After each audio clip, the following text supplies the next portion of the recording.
Hello, hi students. How are you? I think you are fine.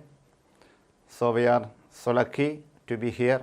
I am so happy to be here since I am along with you for a few minutes to discuss another important full model questions. So this time we selected certain basic important questions, not much complicated, because by this time no more questions feels to be complicated for you, because now for the time being we are that much familiar with each and every topic.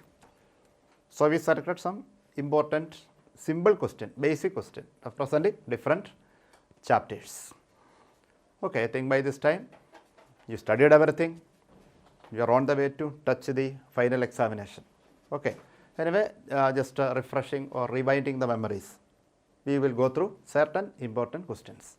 Okay, so one of the question, so this one, flower is epigynous and ovary is said to be inferior in. Definitely question is from morphology of flowering plant. So regarding the flower topic, after introducing the different parts of flower, we are classifying the flower according to different criteria. Accordingly, one among them is shape of thalamus, accordingly position of ovary, accordingly epigynous, perigynous, hypogynous. Remember, the most common type is accordingly hypogynous flower. Hypogynous flower is very common. Among the three, it is most primitive, and hypogynous flower, so many examples, isn't it? In hypogynous flower, ovary position superior. So in the morphology, when we are studying the three family, I think almost all the families are having hypogynous flower. Hypogynous flower is so famous. And among this option, I think in petunia and brinjal, they are having hypogynous flower, so ovary is superior. Then second category is perigynous flower. Even in perigynous flower, thalamus is almost a cup shape. So ovary is almost in the middle of the cup-like position. So ovary is said to be half inferior. So I think perigynous flower not so common. Anyway, one of the example for perigynous flower, we can see the family Rosaceae. So from Rosaceae, rose is here. So in about rose, definitely flower is perigynous, ovary half inferior. Now epigynous, that is the most advanced, because epigynous condition is common in family like Astraceae, that is sunflower family, likewise Cucurbitaceae, okay, cucumber family, cucurbit family. Their Astraceae family is highly advanced. So definitely among the hypo, peri, epigynous, epigynous is most advanced. In epigynous flower, what is the impact? Thalamus is deeply concave, so ovary come to the bottom position. So automatically ovary is strictly inferior. All other words are starting above the ovary. So automatically, whenever the flower is epigynous, because of the special shape of thalamus, ovary is strictly inferior. And among the four options, epigynous, so ovary is said to be inferior in which one? Only cucumber, because cucumber belongs to which family? Cucurbitaceae. So remember, when we think about epigynous condition, the notable family which comes to our mind is Astraceae, Cucurbitaceae, etc. So cucumber from Cucurbitaceae, so automatically they are having epigynous flower. So in petunia, hypogynous, rose, perigynous, brinjal, again hypogynous. So ovary position, in petunia, ovary superior, rose half inferior, brinjal again superior. So in cucumber only ovary is inferior because flower is epigynous. Okay, then next question. Another one is from, next one is from photosynthesis. A good question. Under which of the following circumstances will there be a temporary shift from non-cyclic to cyclic electron flow during light reaction of photosynthesis? So many things hidden in that question. First of all, you please remember among the different type of thylakoids in the grana, you know, thylakoids as the part of granal thylakoid, they are having PS1 and PS2, there happens non-cyclic electron journey. Then as the part of thylakoid in stroma lamella, there PS1 only present, there happens cyclic electron journey. We know that during non-cyclic electron journey, both ATP and NADP are formed. In cyclic journey, only ATP formation is happening. But I think even though non-cyclic journey only produces all the raw material for dark reaction, cyclic journey is also needed, because during dark reaction for the formation of 1 glucose in the presence of 6 CO2, when they need NADH2 and NADPH2 and ATP, you know, number of ATP needed more than that of NADPH2. So automatically to compensate that ATP number only along with the non-cyclic journey, cyclic journey is happening. Is it? So automatically, suppose non-cyclic journey is happening, so equal number of ATP and NADPH2 is produced. Now dark reaction. During dark reaction for the formation of 1-glucose in the presence of 6CO2, how many NADPH2 is needed? 12 NADPH2. How many ATP? 18. So already ATP number is more. Automatically come back to the light reaction. See, in the light reaction, suppose cyclic journey is not happening. Only non-cyclic journey is happening. Remember, at that time equal number of NADPH2 and ATP are formed. So suppose due to the presence of more and more non-cyclic journey, NADPH2 number is accumulating in the chloroplast. That it may be in the thylakoid. If the NADPH2 is accumulating, that much number of dark reaction can initiate in dark phase. But that much number of ATP is also needed, because I already told ATP number is more than that of NADPH2 needed for the formation of 1-glucose. So if the NADPH2 is accumulating, since ATP need is more, in order to create more ATP, definitely there will be a shifting from non-cyclic journey to cyclic, because in cyclic journey more number of ATP can be produced. Okay, so automatically the situation where temporary shift from non-cyclic to cyclic electron flow during light reaction happens whenever there is rise in level of NADPH2. Okay, because if the NADPH2 level is increasing to compensate the need of ATP with respect to the dark reaction, definitely there might be a shifting to cyclic journey. Because if the non-cyclic journey is again continuation, equal number of ATP and NADPH2 only formed, that is not enough to start dark reaction continuously. Automatically to create more ATP, shifting from non-cyclic to cyclic will come. So here definitely answer is rise in level of NADPH2. Okay, simple but basic question. Next one, that is from plant kingdom. Which of the following are likely to be present in deepest sea water, deepest of sea water? Which class of algae? Anyway, green algae no chance, because green algae is fresh water typically. So among the three major classes of algae, the algae which are found in marine form is what? Brown algae and red algae. Among them, the algae which is in deep sea, found in deep sea, is definitely red algae. Why? Because red algae is having the photosynthetic pigment, that is it, phycoerythrin, that will be more abundant. That is why they are having red color for the thallus. What is the specialty of phycoerythrin? Phycoerythrin can absorb more amount of blue and green light. What is specialty of blue and green light? Their wavelength is comparatively less, so more energy. So since red algae is having phycoerythrin in abundance, since they are able to absorb blue and green light, since that light is of shorter wavelength as far as VIBGYOR is concerned compared to red, since because of shorter wavelength having more energy, they are able to penetrate deep into the water body. So automatically those algae which are having a pigment which are able to absorb more amount of green and blue, they will be in deep. So which algae? That is red algae. So full credit of this occurrence may be due to the presence of phycoerythrin. Okay, remember that, very very important. Next one, the degeneracy of genetic code is.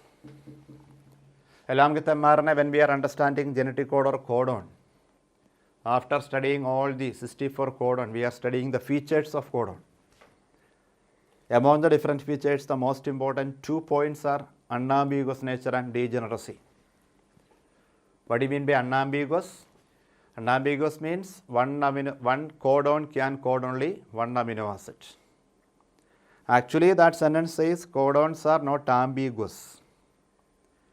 Codon might be ambiguous. In which situation? If a codon able to code many amino acids. Is there any codon like that? No. Automatically unambiguous correctly means what?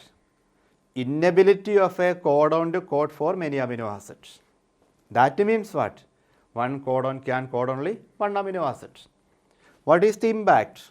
There the impact only codon is always amino acid specific.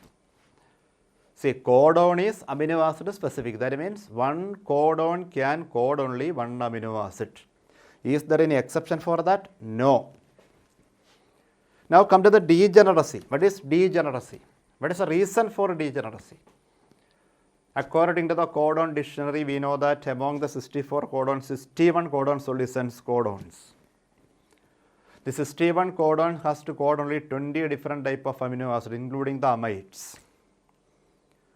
So to code 20 amino acids, there are 61 codons. That means most of the amino acids are having more than one codons. See, in that situation, amino acid is not codon specific. So if an amino acid is coded by several codons, definitely amino acid is not codon specific. That means, or why? Because one amino acid is coded by more than one codon. So automatically the feature or speciality where one amino acid is coded by more than one codon, that only degeneracy. Automatically, if we are in search of exception, is there any exception? Yes. In which situation exception will come? Because what is degeneracy? One amino acid is coded by more than one codon. That means if there are certain amino acids, they are coded by one codon each, that amino acid have no degeneracy. Which are the two amino acids? Methionine and tryptophan. What is speciality of that two? Methionine coded by only one codon AUG. Tryptophan coded by only one codon UGG. So if these two amino acids are having only one codon each, that amino acids are codon specific. Automatically that amino acid have no degeneracy. Now what is degeneracy? Amino acid is coded by more than one codon. So here which option? Is it one codon code for more than one amino acid? No. Okay, that inability only unambiguous nature. Then one amino acid is coded by more than one codon? Yes. So degeneracy of genetic code is one amino acid is coded by more than one codon. So combining the two basic properties of codon, remember that 2 points, that much important, that is why I am saying. Remember, codon is always amino acid specific. No exception for that. This means what? One codon can code only one amino acid. This is only unambiguous nature. Whereas, remember, amino acid is not codon specific except methionine and tryptophan, because methionine and tryptophan are codon specific. So these two are exception, we will say. But normally amino acid is not codon specific. That means what? Most of the amino acid is coded by several codon. That feature only degeneracy. If there is an exception degeneracy, in that case amino acids are codon specific. That means they are having one codon each. Such two amino acids are methionine and tryptophan. That means they are having one codon. AUG codon is, sorry, methionine codon is what? AUG. Tryptophan codon is what? UGG. So remember these 2 points, fundamental. While we are saying these two, please remember you must be in a position to correlate that tRNA with the amino acid also. Okay, I am not going to enter into that topic, no question. But remember what all correlation between codon and amino acid is there. Remember the same correlation between anticodon and amino acid. If you know that difference between tRNA is in terms of anticodon, definitely what all correlation between codon and amino acid is there, the same correlation between tRNA and codon. So tRNA and amino acid. Okay, Remember that point. Okay, next question. Next one. See, given below following statement. So how many of the statements are correct? Actually, it is also correlating plant kingdom. Different. In plant kingdom, we are studying how many divisions? 5. Algae, bryophyte, pteridophyte, gymnosperm, angiosperm. So correlating these 5 divisions, only this option. I think in plant kingdom, when we are studying the 5 division, what is the major focus? What about the alternation of generation? While you are explaining that phenomena, what is the focus? What about the sporophyte and gametophyte correlation? Okay, we will go through it. Anyway, first sentence. In ferns and gymnosperm, gametophyte is free living. Is it true? No, it is wrong. Why it is wrong?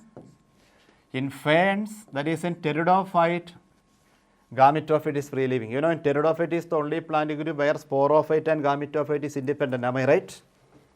So their gametophyte is free living. What about gymnosperm?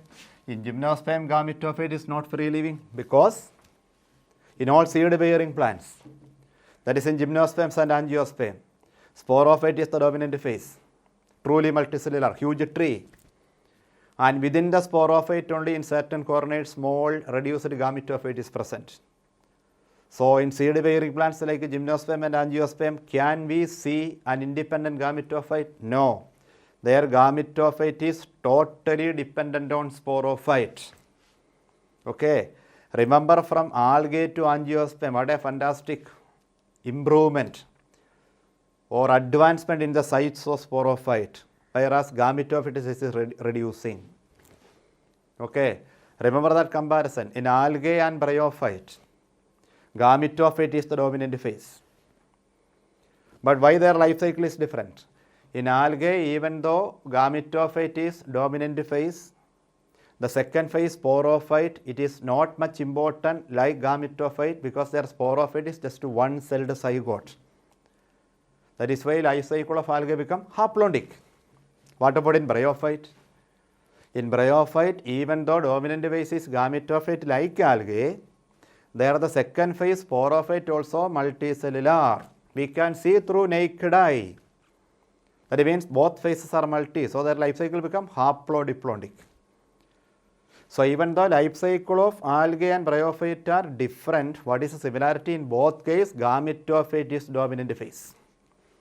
Now from pteridophyte onwards, what is common? In pteridophyte, gymnosperm and angiosperm, sporophyte is the dominant phase. But there, life cycle of pteridophyte is haplodiplodic. Gymnoangiosperm life cycle is diplodic. Why that is the difference? Because in pteridophyte, even though dominant phase is sporophyte, the second phase, gametophyte, also multicellular. Okay, they are independent. What about in seed-bearing plants? Their dominant phase is sporophyte, but the second phase, gametophyte, is not truly multicellular. It is within the within the sporophytic plant body. That is why in pteridophyte, where sporophyte is dominant phase, but the other phase, since they are also multicellular, life cycle become haplodiplodic. But in seed-bearing plants, like a pteridophyte, even though dominant phase is sporophyte, since gametophyte is very small, since full importance is to the sporophyte, life cycle become diplodic. So automatically, fern, that is the class under pteridophyte, their gametophyte is free living. Gymnosperm, that is a part of seed-bearing plants, their gametophyte is not at all free living. So this sentence is wrong. The next, in liverworts and mosses, germination of spore into gametophyte occurs. I think it is fantastically true. It is true. Because you know that whatever it may be the name of plant group, a spore, when they are produced, spore on germination produce what? Definitely gametophyte. You know the wonderful definition of gametophyte and sporophyte. Symbolically, see, suppose it is a plant body, it's an organism. Very easy, we can identify. Since most of the organisms are 2n, I am going to represent this as 2n. During the course of time, as the part of reproduction, suppose meiosis happens. Definitely haploid cells are formed. See, as the part of reproduction, when meiosis happens, when there is a formation of haploid cell, if this cell is not functioning as gamete, at that time this is known as spore. So what is spore? Spore is a haploid cell formed by meiosis as the part of reproduction. Now, what will happen? Spore will continue division. So it will be mitosis because already N, resulting in the formation of a multicellular structure, whatever may be the shape, every cells are N. Now this structure carry what? Gamete. Since this structure is carrying gamete, this is known as what? Gametophyte. So what is gametophyte? Any plant or plant-like structure which is developing from spore by mitosis. So it is N, concerned with the gamete formation. That is why in liverworts and mosses, germination of spore into gametophyte, fantastically true. Now if we are completing this, now two gametes are formed, imagination. Now what happens? Fertilization. Now what will be formed? 2N zygote. Is it? Now the zygote continue mitosis. In that case, through the formation of an embryo, zygote will develop into again plant body. Now what is the function of this plant body? Spore formation. Automatically this plant is known as what? Sporophyte. So what is meant by sporophyte? Sporophyte, any plant or plant-like structure coming from zygote by mitosis, so it is diploid, concerned with the spore formation. Okay, so what I am saying is, whatever may be the plant group, germination of spore into gametophyte is a universal truth. Anyway, here in liverworts and mosses, there are classes of bryophyte, no doubt, spore germinate to produce gametophyte. But you know the difference in germination, is it? In liverworts, spore germinate to produce the original gametophyte, which is thalloid gametophyte. What about in mosses? In mosses, spore germination produces first of all a protonema, okay, juvenile phase. Is it the original gametophyte? No. Later, buds on the protonema develop into the original leafy gametophyte. Anyway, this is true. Now, the secondary growth is common in gymnosperm and monocot. I think it is wrong. Why? Secondary growth is common in gymnosperm, but not at all in monocot. Is it? Then, Polysiphonia, ectocarpus, algae show haplontic life cycle. Is it correct? No, because even though algae in general follow haplontic life cycle, we are studying there are deviation from the life cycle. Some algae shows haplodiplontic, some algae show diplontic. Anyway, when we are memorizing exceptional algae for haplodiplontic life cycle, the familiar examples only Polysiphonia and ectocarpus.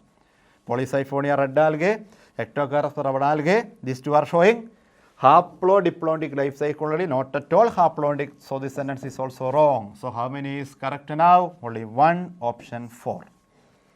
So which is the correct sentence? This one only. Okay. Anyway, good sentences, memorizing something about plant kingdom. Okay. Next one. Next one, glory lily, groundnut, indigofera, tobacco, ashwagandha, tulip, monk, smilax, red chilli, sunhamba, aloe, pea, nebo plant. How many plants bear marginal placentation? Remember, when we are comparing the placentation, we know that certain placentations are having specialities.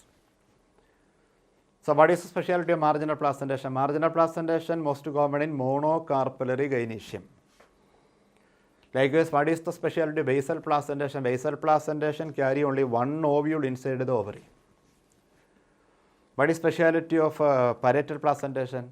It is a placentation appearing in multicarpellary syncarpus unilocular gynoecium, where placenta appear on the parietal sides of ovary. So ovules are coming from the sides. What is in free central placentation? Similarity with the parietal. Free central also it is appearing in a multicarpellary unilocular gynoecium. There placenta forming a central axis, but it is free central axis. What is speciality of axial placentation? It is the placentation appearing in multicarpellary syncarpus multilocular gynoecium. There placenta forming a central axis. So anyway, marginal placentation appearing most commonly in monocarpellary gynoecium. Marginal placentation is not much common, but that placentation is very common in Fabaceae. Fortunately, that family is in our syllabus. So now the theme of this question, among this, how many of the plants belongs to Fabaceae? Am I right? Which all plants?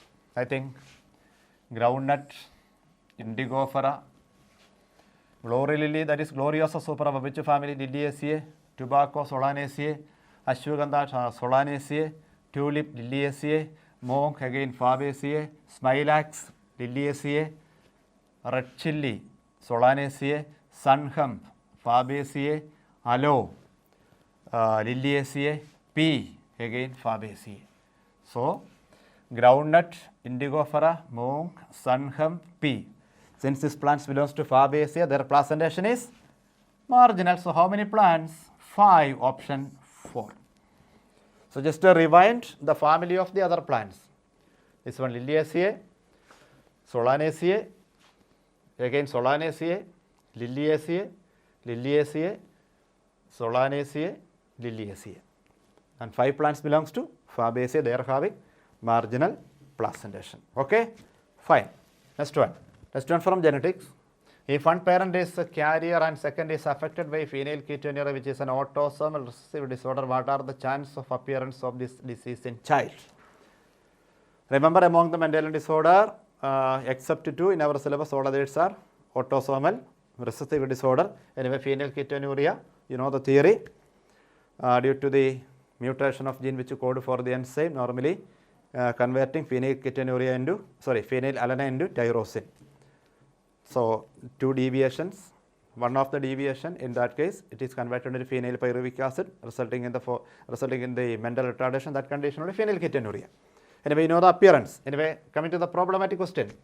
Here said one parent is a carrier, that means definitely if you are representing the gene with the P, suppose one parent is carrier means he is heterozygous, mated with affected, that means the other parent should be recessive because it is autosomal recessive disorder. So, in the homozygous conditional disease is coming. So, this parent produce 2 type of gamete, this parent 1 type. So, random union only 2 possibility. Here capital P small p, this will be carrier but normal now, small p again affected. Is it? So, question, what are the chances of appearance of this disease in child? What is the probability? 50%. Is it? 50%. So, answer is 2. Okay. Next one. Next one again concerned with the photosynthesis, basic question, simple question. The pigment system connected with the oxidation of water in photosynthesis is or are. You know that splitting of water molecule happening in light reaction only. Light reaction, the major part is electron journey, which may be cyclic or non-cyclic. When we are comparing cyclic and non-cyclic, one of the main difference is what? In cyclic electron journey, no splitting of water molecule, isn't it? So, no NADH2 formation, etc., etc. Non-cyclic electron journey only, splitting of water molecule, NADH2 formation, etc. is happening. So, if you are comparing the two electron journey with respect to the occurrence of photosystem, I think in cyclic journey photosystem 1 only involved, non-cyclic photosystem 1 and 2 are involved. Automatically, if the appearance of the new system in non-cyclic, that is if it is photosystem 2, definitely simple common sense, splitting of water molecule, biologically oxidation reaction, that is as the part of which system? Photosystem 2. You could remember that. So, PS2, isn't it? PS1, from both case electrons are coming, isn't it? From PS2 electron after moving through the series of carriers coming back to PS1. From PS1 electrons are utilized for the reduction of NADP. Now they are waiting for the proton, isn't it? Same time, under influence of PS2 in the presence of manganese, calcium, etc., water molecules undergo splitting resulting in the formation of 2H plus and 2OH minus. Remaining reaction you know. Anyway, the splitting of water molecule typical to non-cyclic electron journey, which ultimately result in the formation of NADPH2, which is concerned with what? PS2, not PS1. So, pigment system 2 is the answer, is it? Basic. Next one. Now, next question, that is from ecology. Select the wrong statement about this graph. Okay. You know the patterns of diversity. See, when we are studying the factors influencing diversity or the patterns of diversity, there are 2 factors. The most important thing is latitudinal gradient. You know it. As the latitude increases, maybe due to the fact temperature is decreasing, diversity is also decreasing, isn't it? That is why the area close to the equator with the low latitude, there is tropical zone is having a diversity. So many evidences. Now, the second fact or second aspect influencing patterns of diversity is the area richness relationship. That correlation is explained by Alexander von Humboldt, and his observation is explained through the famous graph. So, question is regarding this graph, which all statement is wrong. And by the way, you know, see, as the area increases, richness also increases, general theme. But since there is carrying capacity, every area is having a limitation. That means because of environmental resistance, there may be a limit for the species richness. Automatically, if we are representing the richness with respect to area, we are getting a rectangular hyperbola and a formula for calculating species richness. And calculation with the rectangular hyperbola is so difficult. So we are transforming them into logarithm scale. So this formula, everything fundamental. And the main thing message in the graph is what about when the Z value, when this line got become more and more steeper. Steeper means what? The rate of species richness in a particular area is faster than the explored area is coming. So accordingly, what is we will go through the information on the graph. The value of Z is 0.6 to 1.2 for large continent or geographical area, that is correct. It shows species area relationship, that is correct, isn't it? So this line getting more steeper means what? This line coming more close to this vertical axis. That means they are forming wide angle with the horizontal axis. So this area steeper, this line steeper means what? The rate of increase in diversity is faster than the area getting explored. That means in wide area or the area which is having high biodiversity, the Z value will be more. That is a common message.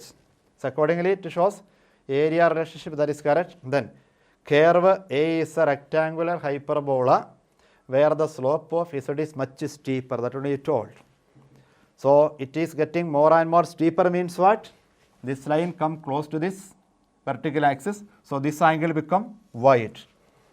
In each situation, this line become more steeper whenever the area is wide or whenever diversity is very high. That numerically means what? The rate of increase of diversity much faster than the area explored. Accordingly, what about the last sentence? The value of Z is 0.1 to 0.2 for diversity rich zone. It is absolutely wrong. Because value of Z is maybe starting from 0.1, but it may up to 1.2. The first sentence. Most commonly it is up to 1.15.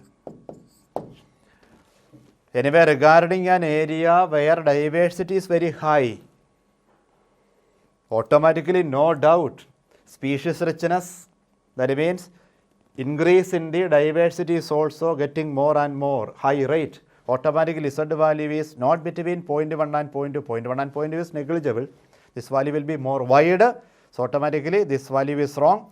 Value of Z may be starting from 0.1, but it may up to 1.2 regarding diversity rich zone, not up to 0.2. Okay, so this sentence is absolutely wrong.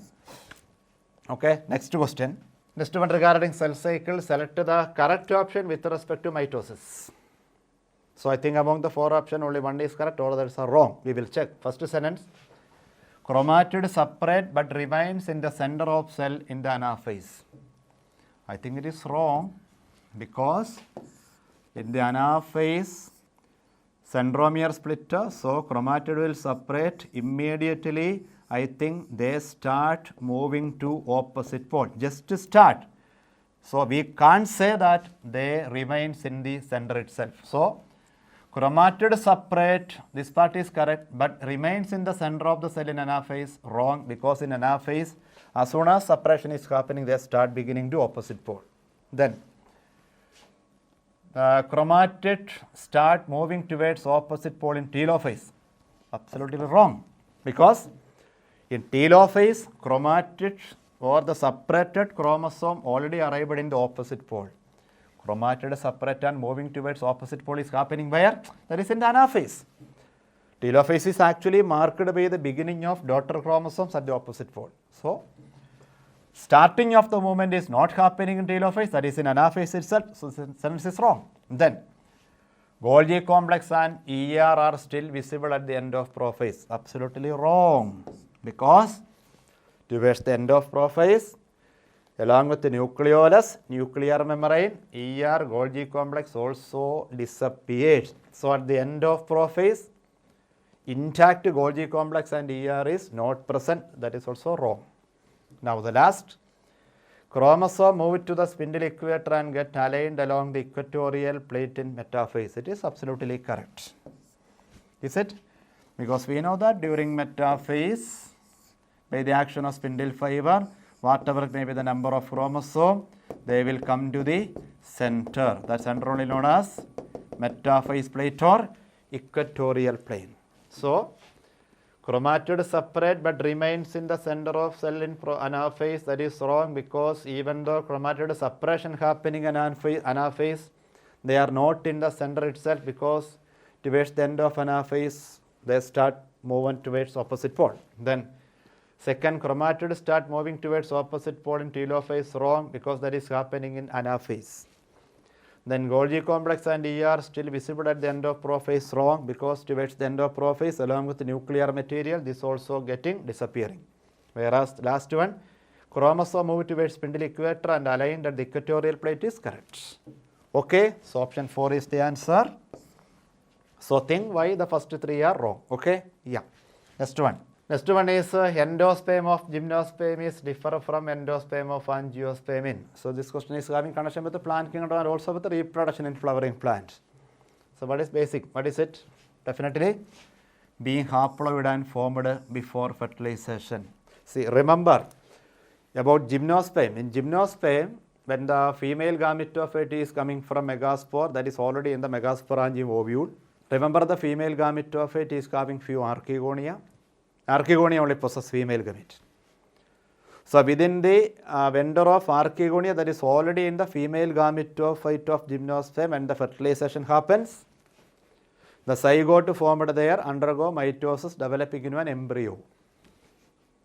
By that time, all other haploid cells of female gamete of it transformed into endosperm.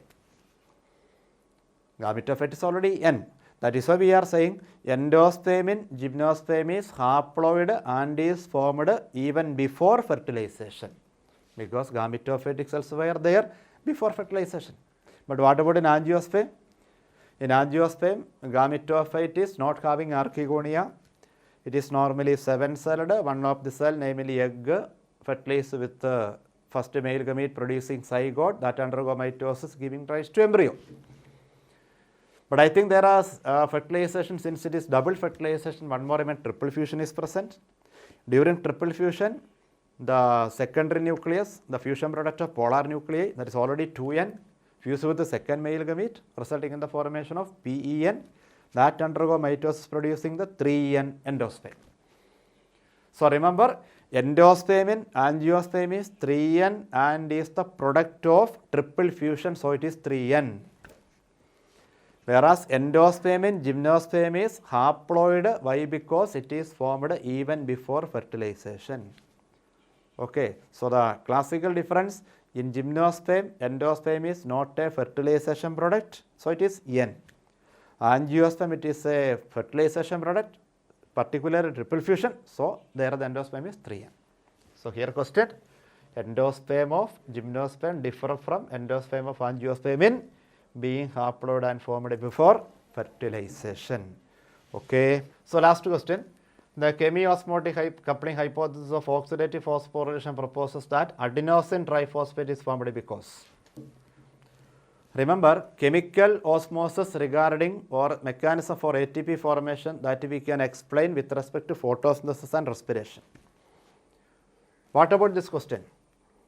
See, if the chemical hypothesis or chemiosmotic hypothesis explained with respect to photosynthesis, remember there the ATP formation is known as photophosphorylation, because the basic source of energy for the releasing of proton, electron, etc. light.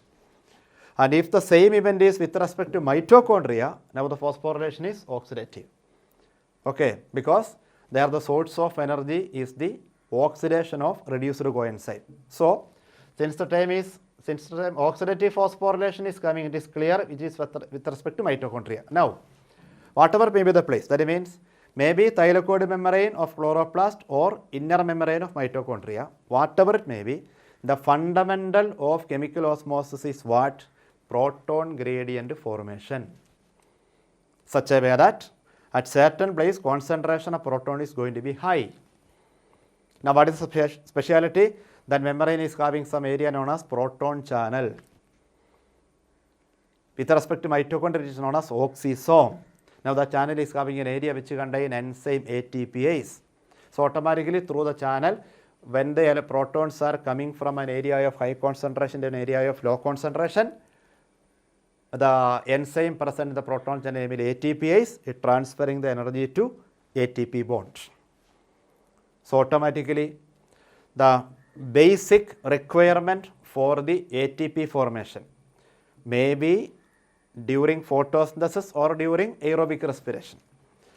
That is, maybe across the thylakoid membrane or maybe across the inner membrane of mitochondria. What is it? Fundamentally, proton gradient formation. So, chemical hypothesis of oxidative phosphorylation proposes that ATP is formed because what?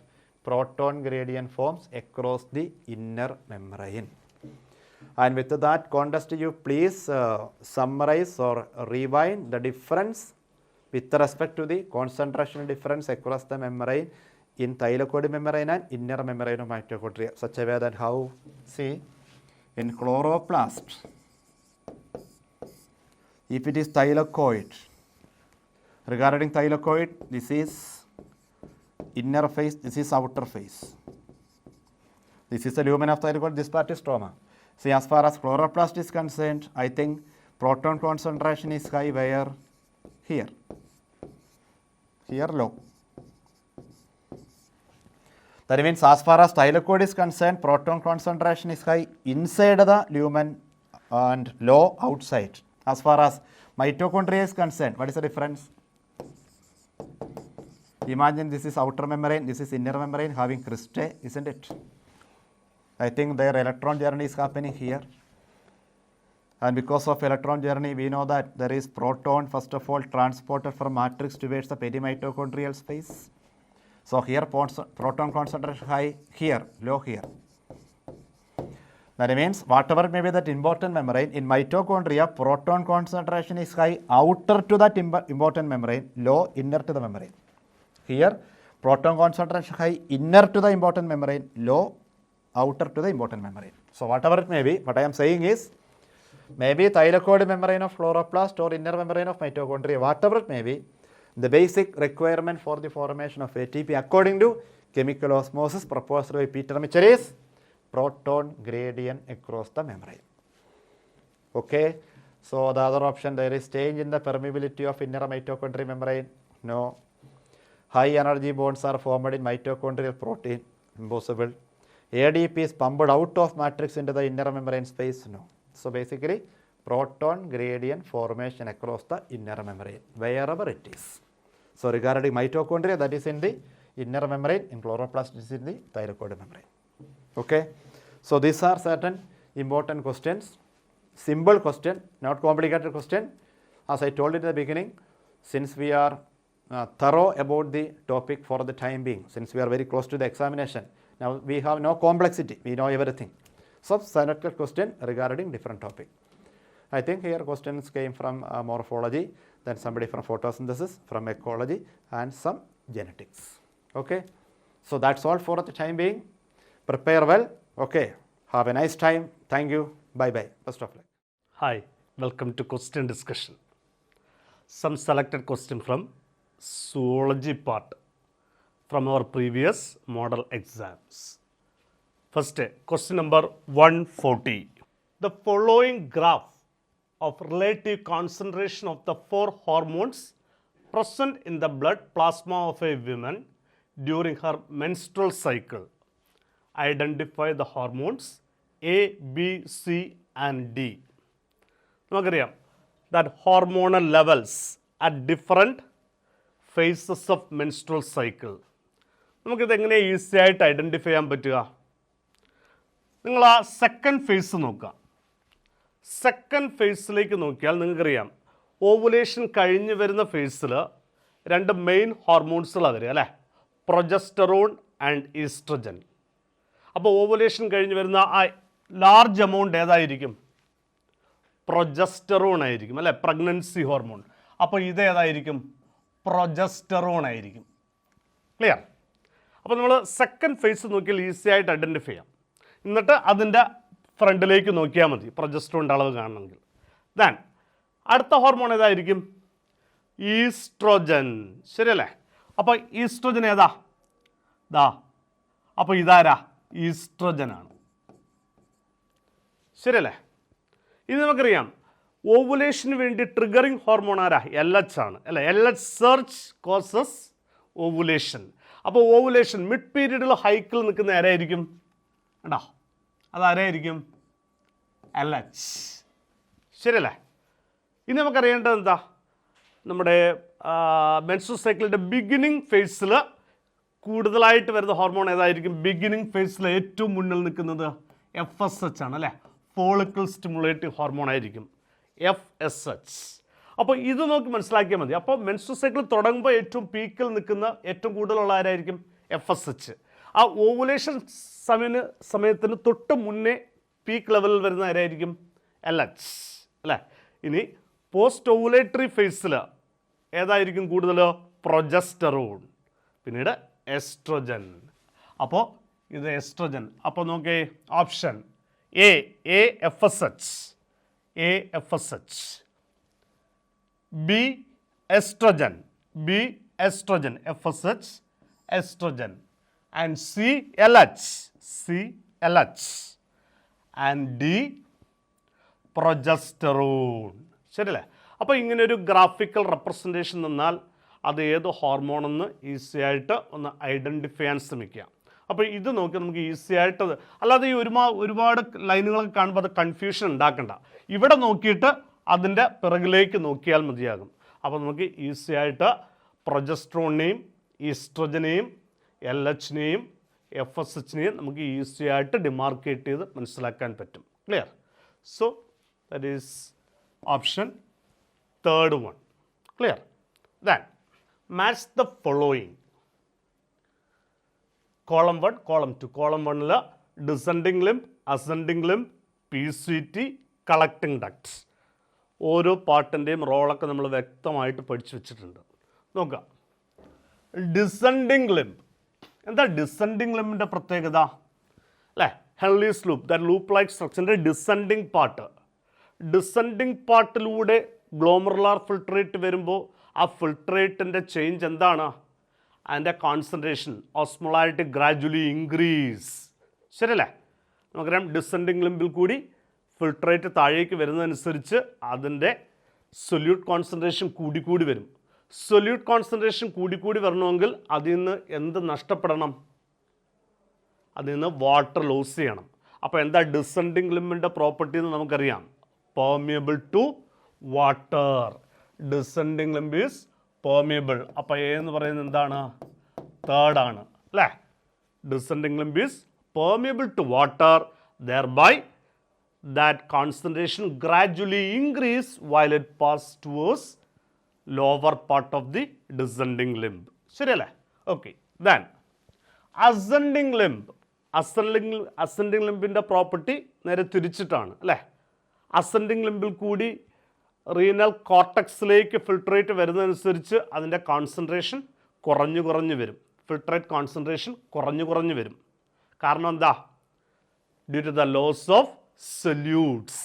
Main solute NaCl അല്ലേ. NaCl actively and passively transported അല്ലേ via that ascending limb. So that ascending limb is permeable to NaCl അല്ലേ, ascending limb permeable to NaCl, so B4. Then PCT നമുക്കറിയാം proximal convoluted tubule. PCTയുടെ prime role എന്താ? Prime seat of reabsorption. അതിനുവേണ്ടി specialised epithelial lining is there. Brush bordered cuboidal epithelium. എന്താ brush bordered epithelial cells with microvilli. അതിൻ്റെ പേരാണ് എന്താ? Brush bordered epithelium. So PCT is lined with a brush bordered epithelium. For what? For increased surface area for maximum reabsorption. അവിടെ എന്താ reabsorption ഉണ്ടാക്കുക? Almost 10% of nutrients and absolute majority electrolytes and water. അതൊക്കെയാണ് PCTയുടെ prime role. അപ്പോൾ PCTയിൽ നമുക്ക് എന്ത് പറയാം? nutrients, full nutrients plus 70 to 80% of electrolytes and water. So C1.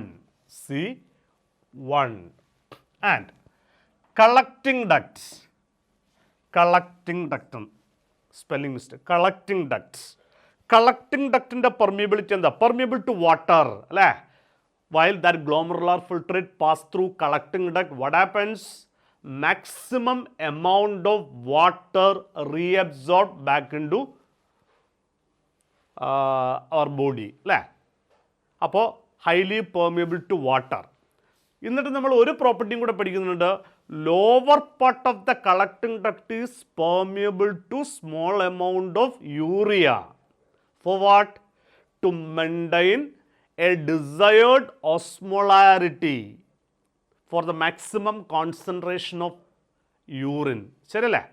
Lower part of the collecting ഡക്റ്റിൽ നിന്ന് സ്മോൾ എമൗണ്ട് യൂറിയ ഇങ്ങനെ diffuse ചെയ്ത് പുറത്തേക്ക് വന്നുകൊണ്ടേയിരിക്കും. കാരണം നമ്മുടെ കിഡ്നി മാട്രിക്സിൻ്റെ ലോവർ റീജിയനിലായിരിക്കും ഏറ്റവും കൂടുതൽ ഓസ്മോളാരിറ്റി കീപ്പ് ചെയ്യേണ്ടത്. Then only that tubule can reabsorb maximum amount of water. അപ്പോൾ ആ lower part of the collecting ഡക്റ്റിൻ്റെ ഇടയിലുള്ള സ്പേസ്, ഇൻഡസ്ട്രീഷ്യൽ സ്പേസിൽ മാക്സിമം ഓസ്മോളാരിറ്റി കീപ്പ് ചെയ്യാൻ വേണ്ടി യൂറിയ പുറത്തേക്ക് ഡിഫ്യൂസ് ഔട്ട് ചെയ്തുകൊണ്ടേയിരിക്കും. ശരിയല്ലേ? അപ്പോൾ കളക്ടിംഗ് ഡക്റ്റിൻ്റെ മറ്റൊരു പ്രോപ്പർട്ടിയാണ് allows small amount of urea leakage continuously. So that collecting duct allows passage of small amount of urea. So D എന്ന് പറയുന്നത് second option. So which is the correct option? A3,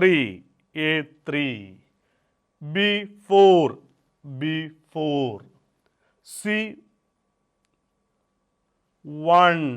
ഇത് ഓർഡറിലല്ല കൊടുത്തിരിക്കുന്നത്. Okay, D2, okay, B4, okay, C1, okay, A3.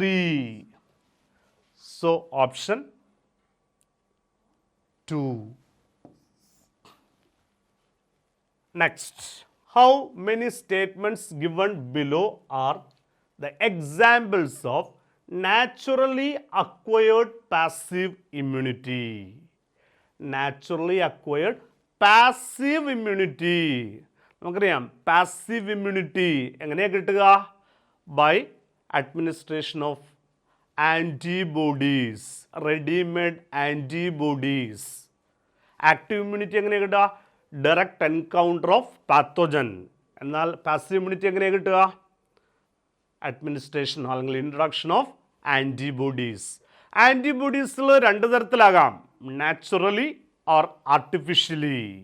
ഇവിടെ നമുക്ക് വേണ്ടത് naturally acquired passive immunity. അപ്പോൾ ആൻറ്റിബോഡീസുകളാണ് കിട്ടേണ്ടത്, അത് നാച്ചുറലി കിട്ടുന്നതായിരിക്കണം. അതാണ് നമ്മുടെ ക്വസ്റ്റ്യൻ. ശരിയല്ലേ? നോക്കേ, in case of snake bite injection അല്ലേ, നമ്മൾ ആൻറ്റിവനം കൊടുക്കുക അല്ലേ, ആൻറ്റിവനം അല്ലേ.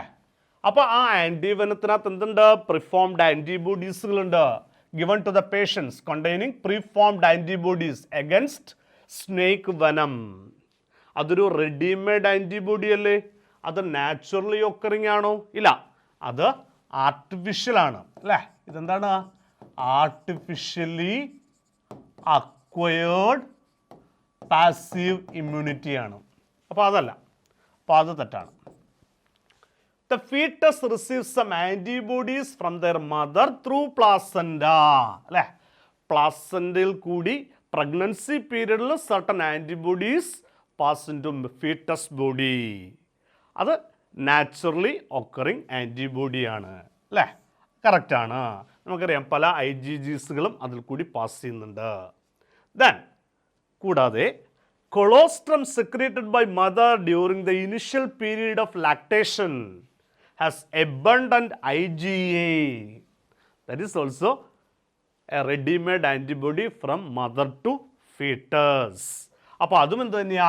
Is A naturally acquired passive immunity. So these two are naturally acquired passive immunity.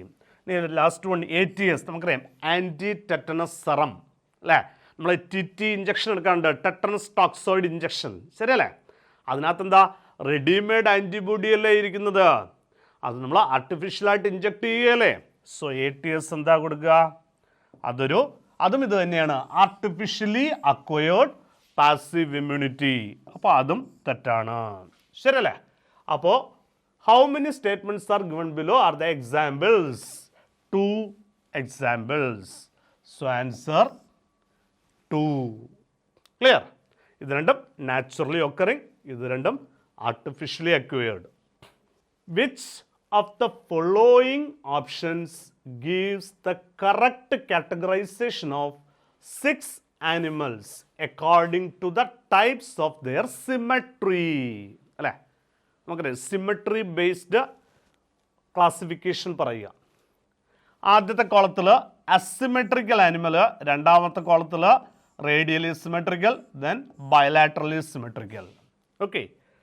Asymmetrical എന്നും പറഞ്ഞ് നമ്മൾ പഠിക്കുന്ന ആരെയാണ്? Asymmetrical Porifera. ഇനി വേണമെങ്കിൽ നമുക്ക് ചൂസ് ചെയ്യാവുന്നത് gastropod Mollusca. Gastropod, a group of Mollusca, one of the largest class of mollusca including snails, slugs, etc. Their body is secondarily asymmetrical. Primarily they are bilateral animal group, but during their embryonic development a special twisting process occurs in their body called a torsion. As a result of torsion they lose their symmetry and become secondarily asymmetrical. അപ്പോൾ asymmetry വേണമെങ്കിൽ നമുക്കൊരു higher ഓർഗാനിസത്തിന് apply ചെയ്യാവുന്നത് some class 1 class of Mollusca, അതാണ് gastropod. അവിടെയാണ്. Radial symmetry നമ്മൾ പറയുക എവിടെയൊക്കെയാ? Coelenterata, Ctenophora and adult echinoderms. Coelenterates, ctenophores and adult echinoderms. ബാക്കി എല്ലാ ആനിമൽസിലും നമ്മൾ എന്ത് പറയുക? Bilateral symmetry. ശരിയല്ലേ? ഓക്കെ, അറിയാം. അപ്പോൾ ഇവിടെ നമുക്ക് നോക്കാം. Asymmetrical Sycon. സൈക്കൺ ആക്ച്വലി നിങ്ങൾ പഠിക്കുന്നുണ്ട് in Porifera absolute majority asymmetrical but some are radially symmetrical. ശരിയല്ലേ? അപ്പോൾ നമ്മൾ ക്വസ്റ്റ്യൻ അനുസരിച്ചിട്ട് വേണം ആൻസർ എഴുതേണ്ടത്. ഇപ്പോൾ കഴിഞ്ഞ ദിവസങ്ങളിലൊക്കെ നിങ്ങൾ പലരും ചോദിക്കുന്ന ഒരു ക്വസ്റ്റ്യൻ ആയിരുന്നു, ഈ സൈക്കിളിനെ ചില ക്വസ്റ്റ്യൻസിൽ റേഡിയൽ സിമെട്രി ആയിട്ട് കൺസിഡർ ചെയ്യുന്നു, ചില ക്വസ്റ്റ്യൻസിൽ അസിമെട്രിക്കലായിട്ട് കൺസിഡർ ചെയ്യുന്നു. അപ്പോൾ അസിമെട്രിക്കലായിട്ട് കൺസിഡർ ചെയ്യേണ്ടുന്ന ഒരവസ്ഥ വരും. ചിലപ്പോൾ പോരിഫറയുടെ ക്യാരക്ടർ വെച്ചുകൊണ്ടുള്ള എക്സാമ്പിൾ ആയിരിക്കും കൊടുത്തിരിക്കുക. അപ്പോൾ നിങ്ങളതിനെ അസിമെട്രിക്കലായിട്ട് കൺസിഡർ ചെയ്യണം. അത് ആ ക്വസ്റ്റ്യൻ പാറ്റേൺ അനുസരിച്ചിട്ടേ ചെയ്യാൻ പറ്റൂ. ഇപ്പോൾ ഇന്ത്യയുടെ മോക്ക് ടെസ്റ്റിനകത്തൊക്കെ കൊടുത്തിരിക്കുന്നത് സെപ്പറേറ്റ് ഇൻഡിവിജ്വൽ ഓർഗാൻസിൻ്റെ സിമെട്രി വെച്ചുള്ള ഒരു ക്വസ്റ്റ്യൻ ആയിരുന്നു. നിങ്ങൾക്കറിയാം, അതിനകത്ത് സൈക്കൺ ഉണ്ടായിരുന്നു, പൈല ഉണ്ടായിരുന്നു, ഒരു സ്റ്റാർ ഫിഷ് ഉണ്ടായിരുന്നു, ഒരു സിലിണ്ടറേറ്റ ഉണ്ടായിരുന്നു. അപ്പോൾ അതിൽ ഓഡ് വൺ ഏതെന്നാണ് ചോദിച്ചത്. അപ്പം നമുക്കവിടെ ജനറലി കൺസിഡർ ചെയ്യുക ഓരോ ആനിമലിൻ്റെ സിമെട്രി ആയിരുന്നു കൺസിഡർ ചെയ്യേണ്ടത്. അപ്പോൾ സൈക്കൺ റേഡിയൽ, സിലിണ്ടറേറ്റ റേഡിയൽ, എക്കൈനോഡോമേറ്റ റേഡിയൽ. എക്കൈനോഡോമേറ്റയുടെ ഒരു പർട്ടിക്കുലർ ഓർഗാൻസ് എസ്റ്റീരിയാസ് റേഡിയൽ. പക്ഷേ പൈല പറഞ്ഞപ്പോഴത്തേക്ക് പൈല എന്തായിരുന്നു? പൈലയുടെ അഡൾട്ട് സിമെട്രി പറയുകയാണെങ്കിൽ ബയലാറ്ററൽ, പക്ഷേ അതിൻ്റെ അഡൾട്ടിനെ കുറിച്ച് പറയുകയാണെങ്കിൽ അതിൻ്റെ എംബ്രിയോൺ സ്റ്റേജിൽ ബയലാറ്ററൽ, അഡൾട്ടിൻ്റെ പറയുമ്പോൾ അത് അസിമെട്രിക്കലാണ്. അപ്പോൾ ഓഡ് വൺ എന്ന് അവിടെ ചൂസ് ചെയ്യാൻ പറ്റുന്നത് പൈലേ ആയിരുന്നു. ക്ലിയർ? അതാ ക്വസ്റ്റ്യൻ, ആ ക്വസ്റ്റ്യൻ ഇട്ട ആൾക്കാരുടെ രീതിക്ക് അനുസരിച്ചിട്ടാണ് ആ ക്വസ്റ്റ്യൻ ആൻസർ വരിക. ഓക്കെ, അപ്പോൾ ഇവിടെ നോക്കുക, ഇവിടെ ഇപ്പോൾ വേറെ തരത്തിലായിരിക്കും വരിക. നോക്കാം നമുക്ക്, അത് ആ ചോദ്യത്തിനനുസരിച്ച് നമുക്ക് ആൻസർ ചെയ്യാൻ പറ്റുകയുള്ളൂ. സൈക്കൺ നമുക്ക് അസിമെട്രിക്കലായിട്ട് കൺസിഡർ ചെയ്യാം തൽക്കാലം. പക്ഷേ അത് റേഡിയൽ സിമെട്രിക്കലായിട്ട് കൺസിഡർ ചെയ്യണമെങ്കിൽ ആ ഒരു ചോയ്സ് വരുന്നതനുസരിച്ച് നമുക്ക് മാറാം. റേഡിയൽ സിമെട്രി സ്പോഞ്ചില, സ്പോഞ്ചില എന്തായാലും പറ്റത്തില്ല. സ്പോഞ്ചില ആരാ? സ്പോഞ്ചില അസിമെട്രിക്കൽ തന്നെയാണ്. ഹെമിഡാക്ടൈലസ് ഓറീലിയ, ഹെമിഡാക്ടൈലസ് പറ്റത്തില്ല. ഹെമിഡാക്ടൈലസ് ആരാ? വോൾ ലിസാർഡാണ്, അത് പറ്റില്ല. Aurelia okay, Aurelia okay, jellyfish. Pheretima bilateral, Pheretima ആരാ? അനലിഡയാണ്. ടീനിയ ആരാ? പ്ലാറ്റിഹെൽമിന്തസ് ആണ്, അതൊക്കെ ബയലാറ്ററൽ. അപ്പോൾ ഈ ഓപ്ഷൻ പറ്റുകയില്ല. ദെൻ അടുത്തത് സ്പോഞ്ചില ടീനിയ, എന്തായാലും പറ്റത്തില്ല. ടീനിയ എന്തായാലും എന്ത് വരികയില്ല? അസിമെട്രിക്കൽ വരികയില്ല. സ്പോഞ്ചില ഓക്കെ. സൈക്കൺ റേഡിയൽ, ഇത് വേണമെങ്കിൽ ഇവിടെ ചൂസ് ചെയ്യാം, നമുക്ക് വേണമെങ്കിൽ പറയാം. സൈക്കൺ എന്ന് പറയുന്ന പർട്ടിക്കുലർ ആനിമലിനെ വെച്ച് വേണമെങ്കിൽ നമുക്ക് ഉടനെ റേഡിയൽ എന്ന് പറയാം. പക്ഷെ നമുക്ക് ബാക്കിയും കൂടെ നോക്കിയിട്ട് അതിനെ കൺസിഡർ ചെയ്യാൻ പറ്റുകയുള്ളൂ. ദെൻ ഫറട്ടിമ ഹെമിഡാക്ടൈലസ്, ഇത് രണ്ടും ഓക്കെ, പക്ഷേ സൈക്കൺ അല്ല. ക്ലിയർ? ഓക്കെ. അടുത്തത് തേർഡ് ഓപ്ഷൻ സൈക്കൺ സ്പോഞ്ചില, വേണമെങ്കിൽ രണ്ടുപേരെ നമുക്ക് എന്തായിട്ട് കൺസിഡർ ചെയ്യാം? അസിമെട്രിക്കലായിട്ട് കൺസിഡർ ചെയ്യാം, ബാക്കിയും കൂടെ നോക്കിയിട്ട്. ഓറീലിയ റേഡിയൽ, ഒരു സംശയമില്ല അല്ലേ? ഓറീലിയ ആരാ? റേഡിയലാണ്, ഒരു സിലിണ്ടറേറ്റ് ആണ്, ജെല്ലി ഫിഷ് ആണ്. ഫറട്ടിമ ഹെമിഡാക്ടൈലസ് ടീനിയ, ഫറട്ടിമ അനലിഡയാണ്, ഹെമിഡാക്ടൈൽ വോൾ ലിസാർഡാണ്, ടീനിയ ടേപ്പ് വോമാണ്, എല്ലാം ബയലാറ്ററൽ. അപ്പോൾ ഇത് രണ്ടും സ്യൂട്ടബിൾ ആണ് അല്ലേ? ഇനി ഇതും കൂടി വന്നാൽ ഓക്കെ. അടുത്തും കൂടി നോക്കിയിട്ട് നോക്കാം. സൈക്കൺ ഓക്കെ, നമുക്ക് അസിമെട്രിക്കലായിട്ട് കൺസിഡർ ചെയ്യാം. സ്പോഞ്ചില, പക്ഷെ ഓറീലിയ പറ്റില്ലല്ലോ. ഓറീലിയ എന്താണ്? അത് ഒരു റേഡിയലി സിമെട്രിക്കലാണ്, അപ്പോൾ അതെന്തായാലും പറ്റുകയില്ല. ഫറട്ടിമ പറ്റുകയില്ല, ടീനിയം പറ്റുകയില്ല, ഹെമിഡാക്ടൈലസ് ഓക്കെ. അപ്പോൾ നമുക്ക് ഇവിടെ ആകെ ചൂസ് ചെയ്യാൻ പറ്റുന്നത് ഇത് തന്നെയാണ്. കാരണം അവിടെ സൈക്കണിനെ നിങ്ങൾ റേഡിയലായിട്ട് കൺസിഡർ ചെയ്യേണ്ട, അത് ജനറൽ ക്യാരക്ടറായിട്ട് കൺസിഡർ ചെയ്യുക. സൈക്കൺ, സ്പോഞ്ചില തുടങ്ങിയ ആനിമൽസിനൊക്കെ എന്താണെന്ന് കൺസിഡർ ചെയ്യുക. അത് നമ്മൾ ജനറലി പഠിക്കുന്ന അസിമെട്രിക്കൽ, നമ്മൾ പഠിക്കുന്നുണ്ട് സ്പോഞ്ചസ് ആർ മോസ്റ്റ്ലി അസിമെട്രിക്കൽ. അങ്ങനെ കൺസിഡർ ചെയ്തെങ്കിൽ മാത്രമേ ഈ ക്വസ്റ്റിന് ആൻസർ ചെയ്യാൻ പറ്റൂ. അല്ലെങ്കിൽ അവിടെ സ്പെസിഫിക്കലായിട്ട് സൈക്കണിൻ്റെ സിമെട്രി കൺസിഡർ ചെയ്താൽ നമുക്കത് ക്വസ്റ്റിന് ആൻസർ ചെയ്യാൻ പറ്റാതാകും. ക്ലിയർ? അപ്പോൾ ഇത് നമുക്ക് കൺസിഡർ ചെയ്യാം, കാര്യം വേറൊന്നുമില്ല, അതാണ് നമുക്ക് അത് കൺസിഡർ ചെയ്യാം. അപ്പോൾ ആൻസർ ഏതാ? Third one. Clear? Okay. Match the following: squamous epithelium, columnar epithelium, cuboidal epithelium, compound epithelium. അപ്പോൾ നമ്മുടെ ബുക്കിൽ പറഞ്ഞിരിക്കുന്ന മെയിൻ ടിപ്പിക്കൽ എക്സാമ്പിൾസിൽ ഈ എപ്പിത്തീലിയം ഏതാണെന്ന് നിങ്ങൾ മെമ്മറൈസ് ചെയ്ത് വെക്കുക മസ്റ്റായിട്ട്. സ്ക്വാമസ്, സ്ക്വാമസ് എന്ന് കേൾക്കുമ്പോൾ നിങ്ങൾക്കറിയാം ഏറ്റവും തിൻ ഫ്ലാറ്റൻഡ് സെൽസുകളാണ് അല്ലെ? സ്ക്വാമസ് എന്ന് പറഞ്ഞാൽ മീൻസ് എന്താണ്? ഫ്ലാറ്റൻഡ് എന്നാണ്. സ്ക്വാമസ് മീൻസ് സ്കെയിലി എന്നാണ് മീനിങ്. സ്ക്വാമസ് എന്ന് പറഞ്ഞാൽ എന്താ മീനിങ്? സ്കെയിലി എന്നാണ്. അപ്പോൾ നമ്മുടെ വീട്ടിൽ ഏറ്റവും തിന്നസ്റ്റ് സെൽസുകളാണ് സ്ക്വാമസ്. നമ്മൾ പ്രധാനമായിട്ടും പഠിക്കുന്നത് സ്ക്വാമസ് എവിടെയൊക്കെയാണ്? നമ്മുടെ ലൈനിങ് സ്ട്രക്ചേഴ്സുകളിലാണ്. സിമ്പിൾ സ്ക്വാമസ് അവിടെ നമ്മൾ പഠിക്കുക. നമ്മൾ എൻഡോത്തീലിയം എന്ന് പറഞ്ഞ് പഠിക്കും. എന്താ എൻഡോത്തീലിയം? എൻഡോത്തീലിയം എന്ന് പറഞ്ഞാൽ lining of our entire vascular system. Lining of vascular system. നമ്മുടെ ബോഡിയിലെ ഏത് ട്രാൻസ്പോർട്ടിംഗ് സിസ്റ്റം എടുത്ത് നോക്കിയാലും ലൈനിങ് ടിഷ്യൂ സ്ക്വാമസ് ആയിരിക്കും. അതിനെയാണ് നമ്മൾ എൻഡോത്തീലിയം എന്ന് വിളിക്കുക. നമ്മുടെ ഹാർട്ടിൻ്റെ ലൈനിങ്ങിൽ തുടങ്ങി എൻറ്റയർ വസൽസുകളിലൂടെ തിരിച്ച് ഹാർട്ടിലെത്തുന്നവരുടെ സകല ലൈനിങ്ങുകളും എൻഡോത്തീലിയം എന്ന് പറയുന്ന ലൈനിങ് ആയിരിക്കും. That is simple squamous epithelium. Plus നമ്മുടെ ലിംഫാറ്റിക് സിസ്റ്റം. അപ്പോൾ ഹാർട്ടിൻ്റെ ലൈനിങ് ഉൾപ്പെടെ എല്ലാ വെസൽസുകളുടെയും ലൈനിങ്, ലിംഫാറ്റിക് വെസൽസിൻ്റെ ലൈനിങ്, ഇതെല്ലാം കൂടെ ചേരുന്നത് ആണ് എൻഡോത്തീലിയം. ക്ലിയർ? എൻഡോത്തീലിയം. ദെൻ അടുത്ത് നമ്മൾ പറയേണ്ടത് നമ്മുടെ ആൽവിയോളായി അല്ലേ? നമ്മുടെ റെസ്പിറേറ്ററി, നമ്മുടെ diffusion membrane, endothelium means not endothelium, squamous epithelium. അതിനെ എൻഡോത്തീലിയം എന്ന് വിളിക്കില്ല. എൻഡോത്തീലിയം എന്ന് വിളിക്കുന്നത് ലൈനിങ് ഓഫ് വാസ്കുലാർ സിസ്റ്റത്തിന് മാത്രമാണ്. ഓക്കെ. ദെൻ ആൽവിയോളായി. പിന്നെ നമ്മുടെ ഫിൽട്ടറിംഗ് മെംബ്രെയിൻ, ബോമാൻസ് ക്യാപ്സ്യൂൾ, ഇതൊക്കെ നമുക്ക് സ്പെസിഫിക് ആയിട്ട് പഠിക്കേണ്ടതാണ് അല്ലേ? നമുക്കറിയാം നമ്മുടെ ബോമാൻസ് ക്യാപ്സ്യൂളിൻ്റെ visceral layer and parietal layer. അല്ലേ? അതിൽ വിസറൽ ലെയറുള്ള മോഡിഫൈഡ് സ്ക്വാമസ് എപ്പിത്തീലിയം നിങ്ങൾ പഠിച്ചിട്ടുണ്ട് അല്ലേ? പോഡോസൈറ്റ്സുകൾ അതെല്ലാം സ്ക്വാമസ് ആണ്. പിന്നെ നമ്മുടെ descending limb of Henle's loop, നമ്മുടെ ഡിസെൻഡിങ് ലിംബില്ലേ അത് സ്പെഷ്യൽ സ്ക്വാമസ് സെൽസുകളാണ്. അപ്പോൾ ആ ഡിസെൻഡിങ് ലിംബ്, അപ്പോൾ നമ്മുടെ ഹെൻലീസ് ലൂപ്പിലും എന്തുണ്ട്? സ്ക്വാമസ് എപ്പിത്തീലിയം ഉണ്ട്.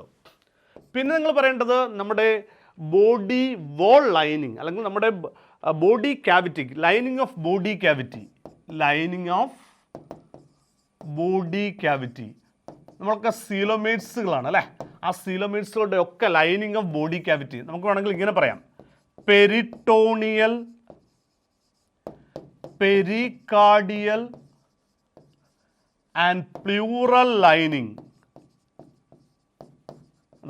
നമ്മുടെ ബോഡിയിലെ മെയിൻ ലൈനിങ് എന്തൊക്കെയാണ്? നമ്മുടെ ലൈനിങ് ഓഫ് ബോഡി ക്യാവിറ്റി നമുക്ക് എന്തെങ്കിലും പെരിറ്റോണിയൽ ലൈനിങ് എന്ന് വിളിക്കാം, അല്ലെങ്കിൽ പെരികാർഡിയൽ ലൈനിങ്, അല്ലെങ്കിൽ പ്ലൂറൽ ലൈനിങ് അല്ലേ? നമ്മുടെ തൊറാസിക് ക്യാവിറ്റിയുടെയും അബ്ഡോമിനൽ ക്യാവിറ്റിയുടെയും ഒക്കെ ലൈനിങ്സുകളാണ് ഈ പറഞ്ഞിരിക്കുന്ന പേരുകൾ: പെരിറ്റോണിയൽ, പെരികാർഡിയൽ, പ്ലൂറൽ ലൈനിങ്. ഇതാണ് നമ്മൾ പഠിക്കുന്ന main simple squamous.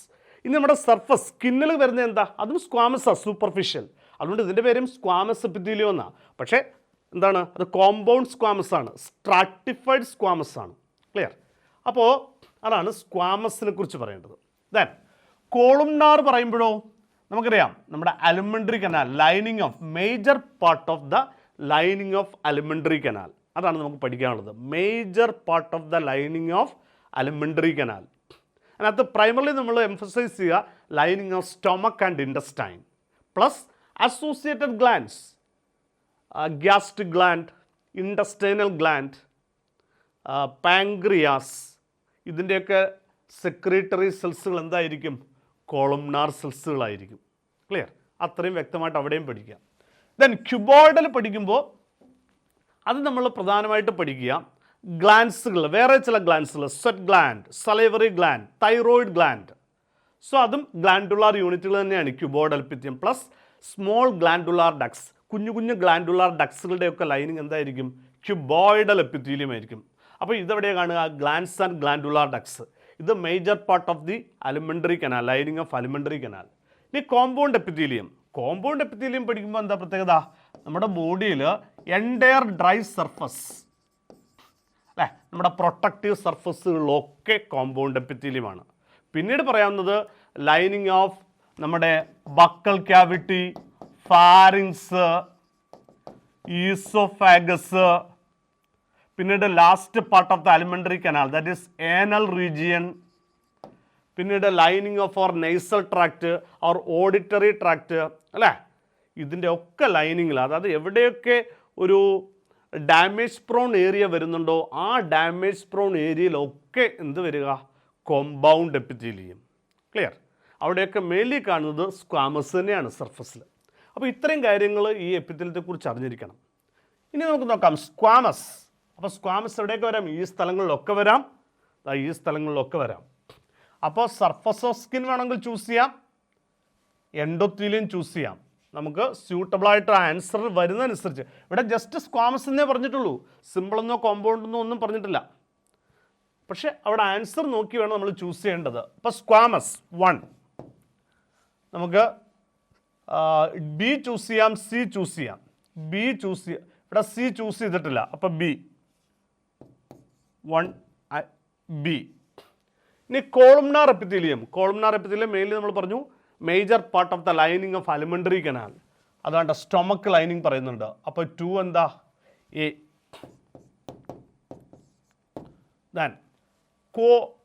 Then cuboidal എപ്പിത്തീലിയമാണ്. ക്യൂബോയിഡൽ എപ്പിത്തീലിയം നമ്മൾ പറഞ്ഞു മേജർ ഗ്ലാൻഡ്സ്, നമ്മുടെ മെജോറിറ്റി ഗ്ലാൻഡ്സുകൾ അല്ലെ, sweat gland, salivary gland, sebaceous gland, thyroid ഗ്ലാൻഡിൻ്റെ ഒക്കെ സെക്രീറ്ററി യൂണിറ്റുകൾ എന്താണ്? ക്യൂബോയിഡലാണ്. പ്ലസ് ഡക്റ്റുകളിലും. ഓക്കെ. പിന്നെ നമ്മൾ ക്യൂബോയിഡൽ പറയാൻ നമ്മുടെ കിഡ്നി ട്യൂബ്യൂളുകളിൽ പഠിക്കുന്നുണ്ട്. Kidney tubule. കിഡ്നി ട്യൂബ്യൂൾ പറയുമ്പോൾ ബൊമാൻസ് ക്യാപ്സ്യൂൾ സ്ക്വാമസ് ആണ്, പക്ഷേ പി സി ടി ക്യൂബോയിഡലാണ്. ഡി സി ടി മേജർ പാർട്ടും ക്യൂബോയിഡൽ തന്നെയാണ്. ഹെൻലീസ് ലൂപ്പിൽ സ്ക്വാമസും വരും, ക്യൂബോയിഡലും വരും. അപ്പോൾ നമ്മുടെ ഒരു റീനൽ ട്യൂബ്യൂൾ എടുത്താൽ മെജോറിറ്റി വരും, എങ്കിലും നമ്മൾ കൂടുതൽ സ്ഥലത്തും ആ പി സി ടിയും ഡി സി ടിൻ്റെയൊക്കെ മേജർ പാർട്ടും പറയുന്നത് ക്യൂബോയിഡൽ ആയതുകൊണ്ട് നമ്മൾ മെയിൻലി എംഫസൈസ് ചെയ്യുന്നത് ക്യൂബോയിഡൽ എപ്പിത്തീലിയം. എന്തായാലും ഡി സി ടിയിൽ നമുക്ക് എന്ത് പറയാം? ക്യൂബോയിഡൽ പറയാം. Cuboidal D. പിന്നെ മാത്രമല്ല പി സി ടിയിലെ ക്യൂബോയിഡലിന് പ്രത്യേകതയുണ്ട്, ബ്രഷ് ബോർഡേഡ് ക്യൂബോയിഡലാണ് അല്ലേ. മൈക്രോവിലുള്ള ക്യൂബോയിഡലാണ് എവിടെ വരിക, പി സി ടിയിൽ. ഡി സി ടിയിൽ അങ്ങനെ ഉണ്ടാകും കുറച്ചൊക്കെ, പക്ഷെ മെജോറിറ്റി അല്ലാതെയുള്ള plain cuboidal. Okay. Then compound epithelium നമുക്കിവിടെ സർഫസ് ഓഫ് സ്കിന്നായിട്ട് ചൂസ് ചെയ്യാം. So 4C. So 1B, 2A, 3D and 4C. Okay. അപ്പോൾ option 4th one. Next, the autoimmune disorder affecting neuromuscular junction leading to muscle fatigue, weakening and paralysis of skeletal muscle. An autoimmune disorder അല്ലേ.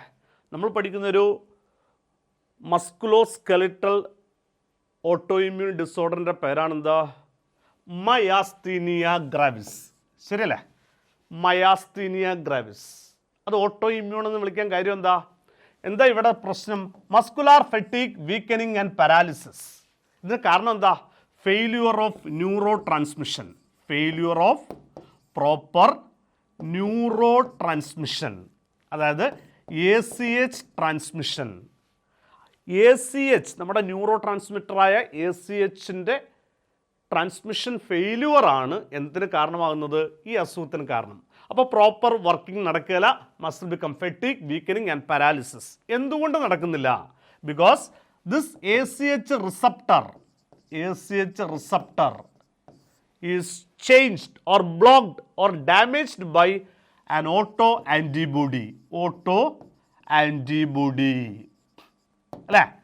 നമ്മുടെ ഈ റിസപ്റ്ററിനെ auto ആൻറ്റിജനായിട്ട്, ഈ ടിഷ്യൂവിനെ auto ആൻറ്റിജനായിട്ട് നമ്മുടെ body consider ചെയ്യുന്നു അല്ലേ.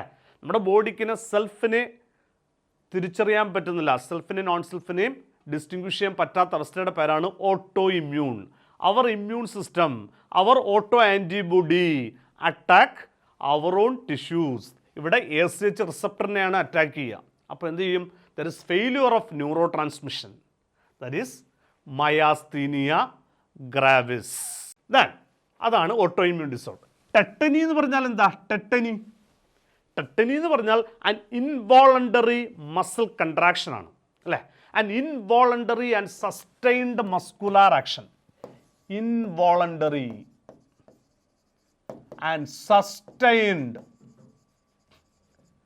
Muscle സ്പാസമാണ് എന്തെന്ന് പറയുന്നത്, ടെറ്റനി എന്ന് പറയുന്നത്.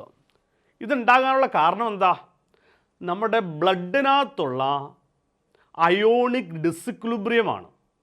നമ്മുടെ ബ്ലഡിനകത്ത് കാൽഷ്യം കുറഞ്ഞാൽ, ഹൈപ്പോ കാൽസീമിയ വന്നാൽ, that ionic disequilibrium causes automatic depolarisation of certain neurons. അപ്പോൾ നമ്മുടെ ബ്ലഡിൽ കാൽഷ്യം കുറഞ്ഞു എന്ന് വിചാരിക്കുക, അതൊരു അയോണിക് ഡിസിക്വിലിബ്രിയം ഉണ്ടാക്കി. ആ അയോണിക് ഡിസിക്വിലിബ്രിയം എന്തിന് കാരണമാകും, ന്യൂറോൺസുകളുടെ, ചില ടാർഗറ്റ് ന്യൂറോൺസുകളുടെ ഡീപോളറൈസേഷൻ. അപ്പോൾ ആ ന്യൂറോണിൽ കൂടി എന്ത് പൊയ്ക്കൊണ്ടേയിരിക്കും, ആക്ഷൻ പൊട്ടൻഷ്യൽ ജനറേറ്റ് ചെയ്ത് കണ്ടക്ട് ചെയ്തുകൊണ്ടേയിരിക്കും. ഈ ന്യൂറോൺ ചെന്ന് ഇന്നർവേറ്റ് ചെയ്തിരിക്കുന്ന മസിൽ ഏതാണോ, that muscle in a state of involuntary and sustained contraction, that is called tetany.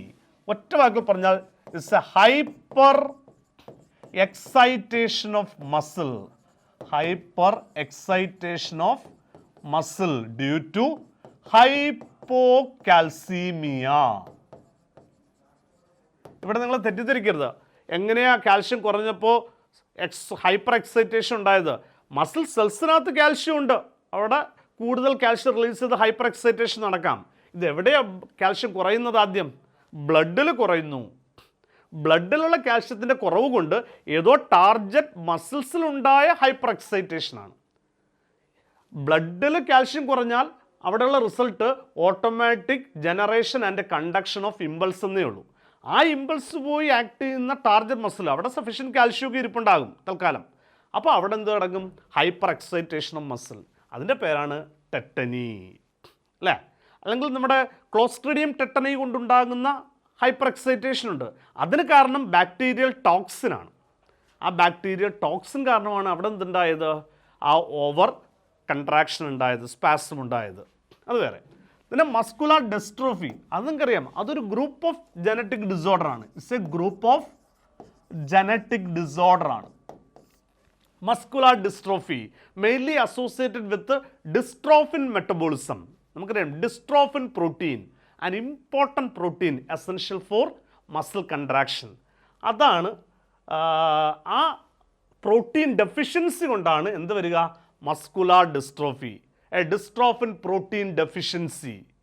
ആ ഡിസ്ട്രോഫിൻ പ്രോട്ടീൻ സിന്തസൈസിങ് ജീൻ നിങ്ങൾ പഠിച്ചിട്ടുണ്ടോ? One of the largest gene in human body, dystrophin gene. That gene mutation, that gene change may leads to these problems.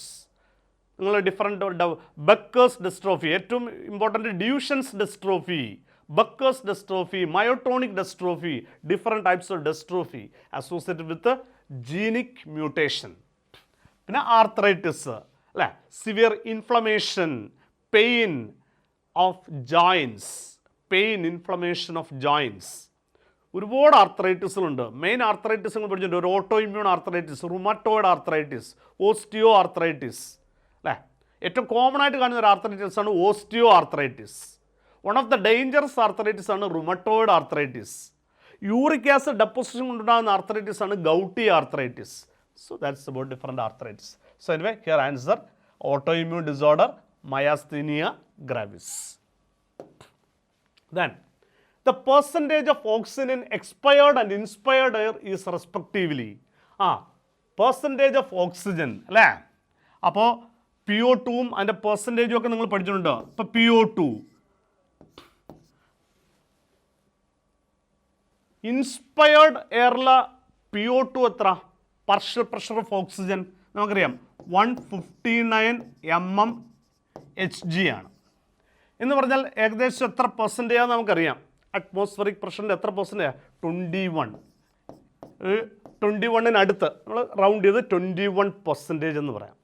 അതാണ് inspired എയറിൽ. ഇത് എവിടുത്തെയാ? Inspired എയറിലെ oxygen percentage അതിൻ്റെ partial pressure.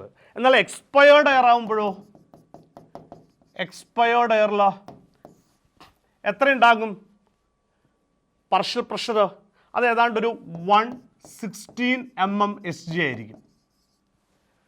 Percentage നോക്കുകയാണെങ്കിൽ ഒരു 16% ഉണ്ടാകും. നോക്കേ, ഇൻസ്പയർഡ് എയറും എക്സ്പയർഡ് എയറും തമ്മിൽ ഒരു 5% ഡിഫറൻസേ ഉള്ളൂ. ഇൻസ്പയർഡ് എയറിൽ 21% ഉണ്ടെങ്കിൽ എക്സ്പയർഡ് എയറിൽ 16% ഉണ്ട്. അപ്പോൾ ഇൻസ്പയർഡ് ആൻഡ് എക്സ്പയർഡ് എയർ തമ്മിൽ ആകെ ഒരു 5% ഡിഫറൻസേ വരുന്നുള്ളൂ. ക്ലിയർ? ഓക്കെ. ഇനി CO2 നോക്കുകയാണെങ്കിലോ, PCO2 ഇൻസ്പയർഡ് എയറിൽ എത്ര? വളരെ നെഗ്ലിജിബിൾ ആണ് അല്ലേ. നമ്മൾ പറയുക ഒരു ആവറേജ് 0.3 mmHg ആണ്. 0.3 mmHg എന്ന് പറയുന്നത് ഏതാണ്ടൊരു 0.04% എന്ന് വിളിക്കാം. അത്രയേ ഉള്ളൂ ഇൻസ്പയർഡ് എയറിൽ. എന്നാൽ എക്സ്പയർഡ് എയറിലോ വളരെ ലാർജ് ക്വാണ്ടിറ്റി ഉണ്ടാകും. എത്രയാ? വേണമെങ്കിൽ ഏതാണ്ടൊരു 32 mmHg എന്ന് പറയാം. അത് ഏതാണ്ടൊരു 4%ഓളം വരും. അതായത് നോക്കേ, 0.4% ആയിരുന്നു ഇൻസ്പയർഡ് എയറിലെ CO2. പക്ഷേ ഒരു 100 times കൂടി എക്സ്പയർഡ് എയറിൽ 4% ആയി മാറി. ഒരു എബൌട്ട് ഒരു 3 അല്ലെങ്കിൽ ഒരു 4% തന്നെ പറയാം, 4%. പക്ഷേ ഇൻസ്പയർഡ് എയറിൽ എത്ര ഉണ്ടായിരുന്നുള്ളൂ? ഉള്ളൂ 0.04%. അവിടെ ഒരു 100 times ഇൻക്രീസ് ഉണ്ടായി. ഏത് കേസിൽ? CO2ൻ്റെ കേസിൽ. എന്നാൽ ഓക്സിജൻ്റെ ആകെ ഒരു 5% ഡിഫറൻസ് വരുന്നുള്ളൂ അല്ലേ. സോ ഇതാണെന്താ ഇൻസ്പയർഡ് എയർ, എക്സ്പയർഡ് എയറിൽ കാണുന്ന CO2. അപ്പോൾ നമുക്കിവിടെ പറയേണ്ടത് percentage of oxygen in expired പെർസെൻറ്റേജാണ് പറയേണ്ടത്. എക്സ്പയർഡ് എയറിൽ എത്ര? 16%. ഇൻസ്പയർഡിൽ എത്ര? 21%. So option 4. Clear? Then how many of the following hormone are concerned with anterior pituitary in given list? നമ്മുടെ anterior pituitary hormone collectively called a tropic hormone. ശരിയല്ലേ? എല്ലാ anterior pituitary ഹോർമോണിനെയും നമുക്ക് ട്രോപ്പിൻ ചേർത്ത് വിളിക്കാം. Tropin, tropic hormone. Clear? Means it control, trigger other structures. അതാണ് tropic. നോക്കേ, ACTH. ACTH എന്ന് പറഞ്ഞാൽ ആരാ? കോർട്ടിക്കോട്രോപ്പിൻ. കോർട്ടിക്കോട്രോപ്പിൻ കണ്ടോ? ട്രോപ്പിൻ. ACTH, corticotropic hormone. അഡ്രിനോകോർട്ടക്സിനെ ട്രിഗർ ചെയ്യുന്നു for the release of corticoids. ആണ് ACTH. TRH. RH എന്ന് കണ്ടാൽ എന്തല്ല? ട്രോപ്പിക് ഹോർമോൺ അല്ല. RH എന്ന് പറഞ്ഞാൽ ഹൈപ്പോതലാമിക് ഹോർമോണാണ്, റിലീസിങ് ഹോർമോൺ. അപ്പോൾ അത് തെറ്റാ. ADH എന്ന് പറഞ്ഞാൽ നിങ്ങൾക്കറിയാം, അതും ഹൈപ്പോതലാമിക് ഹോർമോണാണ്. സ്പെഷ്യൽ ന്യൂക്ലിയസിൽ നിന്നും ഹൈപ്പോതലാമിക് ന്യൂക്ലിയസിലാണ് ഇതും പ്രൊഡ്യൂസ് ചെയ്യുന്നത്. ഓക്കെ. ഇനി LH ഉണ്ട്, ഇവിടെ FSH ഉണ്ട്. LH and FSH both are gonadotropic hormones called gonadotropins. ശരിയല്ലേ? ആരൊക്കെയാ? FSH and LH. Follicle stimulating hormone and luteinising hormone both are gonadotropic hormones. Okay. ഇനി LTH ആരാ? LTH എന്ന് പറഞ്ഞാൽ ആരാ? Luteotropic hormone. അതും ഒരു ട്രോപ്പിനാണ്. എന്ത് ട്രോപ്പിനാ? അത് ലാക്ടോട്രോപ്പിനാണ്. ലാക്ടോട്രോപ്പിക് ഹോർമോൺ എന്ന് പറഞ്ഞാൽ നമ്മുടെ പ്രൊലാക്റ്റിൻ്റെ വേറൊരു പേരാണ് എന്താ? LTH, ലൂട്ടിയോട്രോപ്പിക് എന്ന് പറഞ്ഞാൽ പ്രൊലാക്റ്റിന് കോർപ്പസ് ലൂട്ടിയം ഫോർമേഷൻ ആൻഡ് മെയിൻ്റനൻസിൽ ചെറിയ റോളുണ്ട്. അതുകൊണ്ട് അതിൻ്റെ വേറെ പേരാണ് എന്താ? Luteotropic hormone. അതാണ് പ്രൊലാക്റ്റിൻ. അതെന്ത് ഹോർമോണാ? Stimulate lactation, trigger lactation. ഒരു ലാക്ടോട്രോപ്പിക് ഹോർമോണാണ്. അപ്പോൾ അതും ഒരു ട്രോപ്പിനാണ്. ദെൻ IH ഈ പ്രൊലാക്റ്റിനെ ഇൻഹിബിറ്റ് ചെയ്യുന്ന ഫാക്ടറാണ് prolactin inhibiting factor, dopamine factor, prolactin inhibiting factor. അപ്പോൾ അതൊരു ഹൈപ്പോതലാമിക് ഹോർമോണായി. IH-ഉം RH-ഉം ഹൈപ്പോതലാമിക് ഹോർമോണുകളാണ്, നോട്ട് ഗൊണാഡോട്രോപ്പിൻസ്. അപ്പോൾ ഗൊണാഡോട്രോപ്പിൻസ് ആരൊക്കെയാ? ACTH, LH, LTH, 1, 2, 3, 4. So 4 hormones are gonadotropins. In oophorectomy is done on both the sides. Oophorectomy എന്ന് പറഞ്ഞാൽ എന്താ? സർജിക്കൽ റിമൂവൽ ഓഫ് ഓവറി അല്ലേ? ബൈലാറ്ററൽ, അതിൻ്റെ പേരാണ് ബൈലാറ്ററൽ ഊഫറക്ടമി. ബൈലാറ്ററൽ ഊഫറക്ടമി എന്നുവെച്ചാൽ removal of ovary of both sides. In late pregnancy then what will happen? Pregnancy സ്റ്റേജിൽ ovary remove ചെയ്താൽ, അത് എപ്പോഴാണെന്ന് പറയുന്നുണ്ട്? Late pregnancy. Very important. എന്താ ലേറ്റ് പ്രഗ്നൻസി എന്നാണ് പറഞ്ഞത്? ലേറ്റ് പ്രഗ്നൻസിയിൽ നിന്ന് പ്രഗ്നൻസി സ്റ്റേജിൽ ഓവറി പോയാലും അവിടെ വലിയ കുഴപ്പമില്ല, കുഴപ്പമുണ്ടാകാൻ പോകുന്നില്ല. വൈ? നമുക്കറിയാം, ഫസ്റ്റ് ട്രൈമസ്റ്റർ കഴിയുമ്പോൾ തന്നെ പ്ലാസൻ്റ ഫുള്ളി ഫങ്ഷണലാകും. Placenta is able to release sufficient amount of oestrogen and progesterone. അതുകൊണ്ട് പക്ഷേ ഫസ്റ്റ് ട്രൈമസ്റ്ററിലാണ് ഇത് പോകുന്നതെങ്കിൽ അവിടെ അബോർഷൻ ഉണ്ടാകും, ഷുവർ.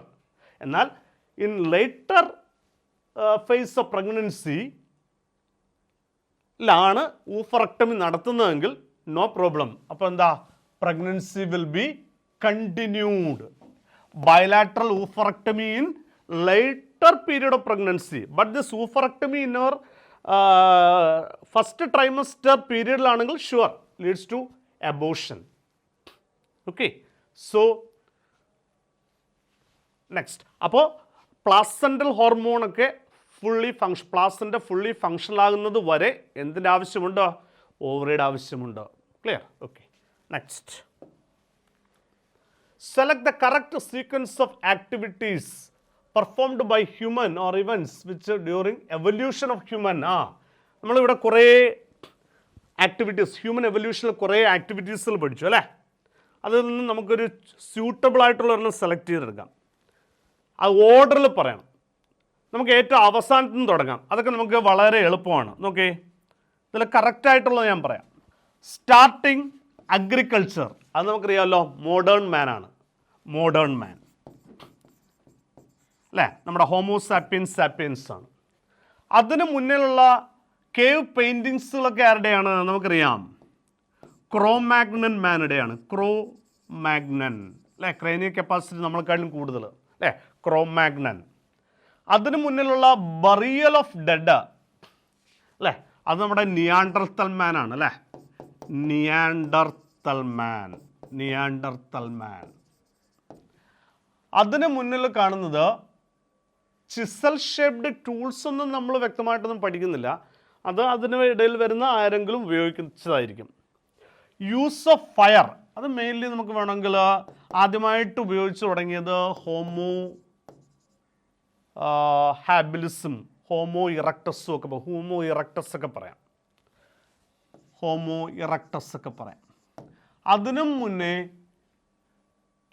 യൂസ് ഓഫ് നമ്മൾ പഠിച്ചിട്ടുണ്ട് സ്റ്റോൺ ടൂള്, ഓസ്ട്രലോപിത്തക്കസ്.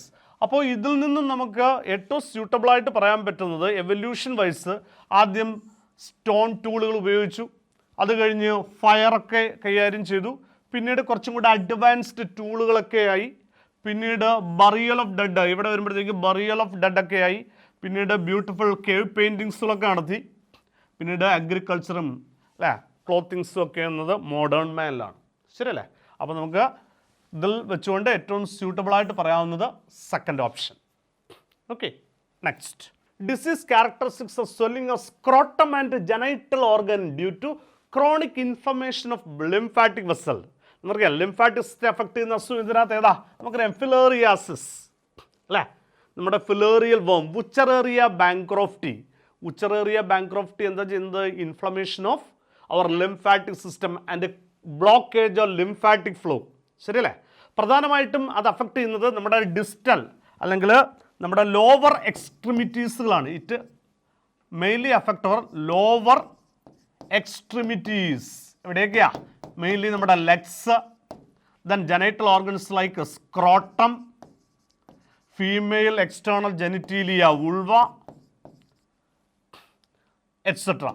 ഇവിടേക്കാണ് മെയിൻലി, അവിടെയുള്ള ലിംഫാറ്റിക് സിസ്റ്റത്തിനെയാണ് നമ്മുടെ ഫിലേറിയാസിസ് അഫക്റ്റ് ചെയ്യുക. അപ്പോൾ എന്തുണ്ടാകും? Inflammation lymphatic system and lymphatic blockage and oedema occur, swelling occur. പിന്നെ അപ്പർ റീജിയനിലും ഉണ്ട്, ഇപ്പോൾ mammary gland, it affect also mammary gland. Arms, നമ്മുടെ ആംസുകൾ, അപ്പോൾ നമ്മുടെ ആംസുകൾ, ലെഗ്സുകൾ, നമ്മുടെ ജനൈറ്റൽ ഓർഗൻസുകൾ, വൾവ, മെമ്മറി ഗ്ലാൻഡ്, സ്ക്രോട്ടം, ഇവിടെയൊക്കെയാണ് മെയിൻലി ആര് അഫക്റ്റ് ചെയ്യുക? This filariasis. പിന്നെ അസ്കാരിയാസിസ് നിങ്ങൾക്കറിയാം, Ascaris lumbricoides, intestinal parasite causing ascariasis. Mumps നിങ്ങൾക്കറിയാം, എന്താ mumps? Viral infection of parotid gland ആണ്. വൈറൽ ഇൻഫെക്ഷൻ ഓഫ് പാരോട്ടിഡ് ഗ്ലാൻഡിൻ്റെ ഇൻഫെക്ഷൻ ആണ് മംസ്. ശരിയല്ലേ? ഓക്കെ, നമ്മൾ MMR വാക്സിൻ കൊണ്ട് അത് പ്രിവെൻറ്റ് ചെയ്യുകയൊക്കെ ചെയ്യും അല്ലേ? Mumps, measles, rubeola vaccine four prevention. Leprosy അറിയാം, ഹാൻസൺസ് ഡിസീസ്, നമ്മൾ കുഷ്ഠം എന്നൊക്കെ പറയുന്നത് അല്ലേ, മൈക്കോ ബാക്ടീരിയം ലെപ്രൈ അല്ലേ, നമ്മുടെ skin infection and peripheral nerve damage, loss of sensation, ആ അസുഖത്തിൻ്റെ പേരാന്താ?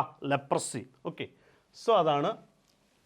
Next, which of the following statement about Hyla, Rana, Rattus, Elephas is correct?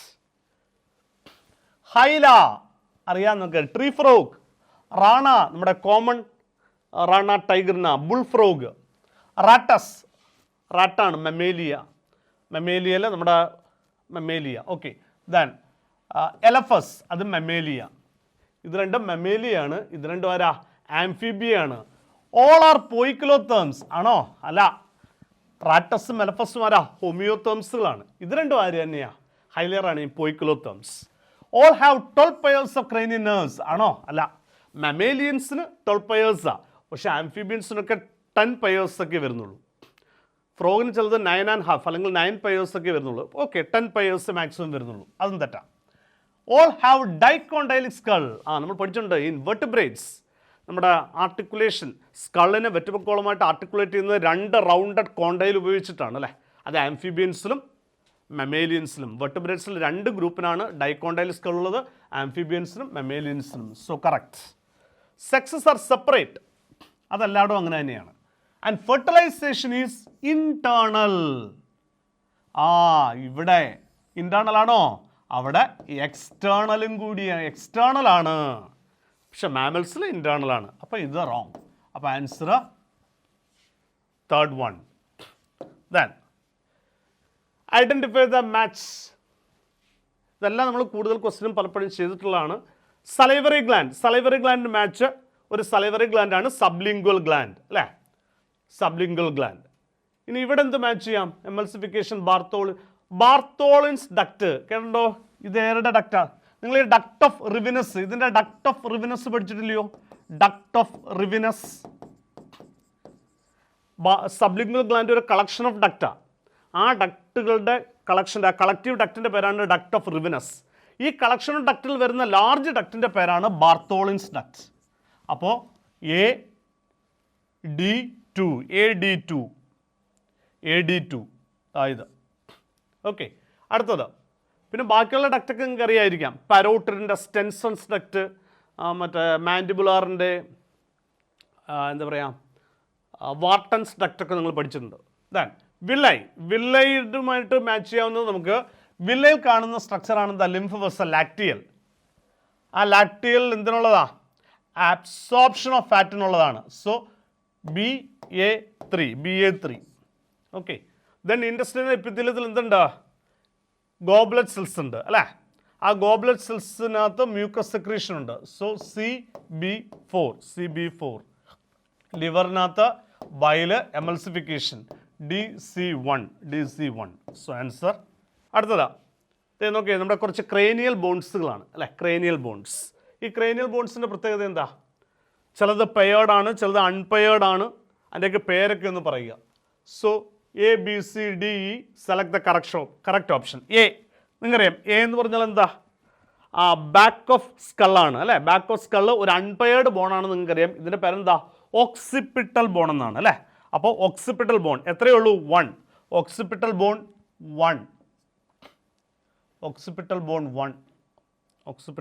1. Then അടുത്ത ഏതാ? ബി എന്ന് പറഞ്ഞാൽ നമ്മുടെ കണ്ണിനകത്തേക്കിരിക്കുന്ന കണ്ണിൻ്റെ ആ ഓർബിറ്റിന് സപ്പോർട്ട് ചെയ്യുന്ന ലാക്രിമൽ ബോൺ ആയിരിക്കും. ഇതിൻ്റെ പേരെന്തായിരിക്കും? ലാക്രിമൽ ബോൺ എന്താണ്? അതൊരു ഫേഷ്യൽ ബോണാണ്, നിങ്ങൾ പഠിച്ചിട്ടുണ്ട് അല്ലേ. Paired facial bone, lacrimal bone അത് അപ്പോൾ ഇത് തെറ്റാ. അതാ ഇത് ശരിയാ. Lacrimal bone 2. ദെൻ സി എന്ന് പറഞ്ഞാൽ നിങ്ങൾക്കറിയാം എന്താണ്? ചീക്ക് ബോൺ ആണ്. അതും പെയേർഡ് ബോണാണ്. അതിൻ്റെ പേരെന്താ? Cheek bone. സൈഗോമാറ്റിക് 2. അത് കഴിഞ്ഞ് ഡി എന്ന് പറഞ്ഞാൽ എന്താ? ഫോർഹെഡ് ബോൺ ആണ്, ഫ്രണ്ടൽ ബോൺ. അത് അൺപെയേർഡ് ആണ്. ഇതും അൺപെയേർഡ് ആണ്, ബാക്കിലും അൺപെയേർഡ് ആണ്. അപ്പോൾ ഇത് അൺപെയേർഡ്. എന്താണ്? ഫ്രണ്ടൽ അൺപെയേർഡ്, കറക്റ്റാണ്. ദെൻ ഈ സ്ഫിനോയിഡ്, ഇത് അൺപെയേർഡ് ആണ്. നിങ്ങൾ ഈ സൈഡിൽ ഒരെണ്ണം കാണുന്നു, അപ്പർ സൈഡിൽ ഒരെണ്ണം കാണുന്നു എന്ന് വിചാരിക്കരുത്. അത് ഒരു ബ്രെയിൻ്റെ ബേസിൽ കൂടി പോകുന്ന ഒരു ബട്ടർഫ്ലൈ ഷേപ്ഡ് ബോണിൻ്റെ 2 എൻഡുകളാണ് നിങ്ങൾ ഈ ഇവിടെയും അപ്പുറമായിട്ട് കാണിച്ചിരിക്കുന്നത് കേട്ടോ. അത് സിംഗിൾ ബോണാണ്. അത് ഏതാണ്? സ്ഫിനോയിഡ് ബോണാണ് കേട്ടോ. സ്ഫിനോയിഡ് അത് അൺപെയേർഡ് ആണ് കേട്ടോ. അത് തെറ്റിപ്പോരുത്. So option 4th one. Okay, then a healthy person acquires the infection by inhaling the droplets or aerosols released. അപ്പോൾ ഏതോ ഒരു ഡ്രോപ്ലെറ്റ് ഇൻഫെക്ഷനെ കുറിച്ചാണ് പറയുക. Infected person even by sharing glasses utensils with an infected person. This statement is related to a disease. നമ്മുടെ text ബുക്കിനകത്തുള്ള ഏതോ ഡിസീസുകളുടെ സിംറ്റമാണ് sustained high fever and abdominal pain. നമ്മൾ ഏത് അസുഖത്തിനാണ് ഇത് പഠിച്ചിട്ടുള്ളതോ? ടൈഫോയിഡ് ഫീവറിൽ പഠിച്ചിട്ടുണ്ടാകും. ടൈഫോയിഡ് ഫീവർ അല്ലേ, ടൈഫോയിഡ്, സാൽമോണല്ല ടൈഫൈ അല്ലേ. അതിൻ്റെ ഒരു സിംറ്റമാണ് എന്താ? Sustained high fever and abdominal pain. Then infection of alveoli of lungs. ഉണ്ടോ? ഇതെവിടെയാണ് പഠിച്ചത്? ന്യൂമോണിയയുടെ അല്ലേ, സ്ട്രെപ്റ്റോകോക്കസ് ന്യൂമോണിയെ അല്ലെങ്കിൽ ഹീമോഫൈലസ് ഇൻഫ്ലുവൻസ് ഉണ്ടാക്കുന്ന ഇൻഫെക്ഷൻ. ശരിയല്ലേ? അപ്പോൾ ഇതാണ് ഇരിക്കും answer. Then chill and high fever recurring every 3 to 4 days. നമ്മൾ പഠിച്ചു അല്ലേ.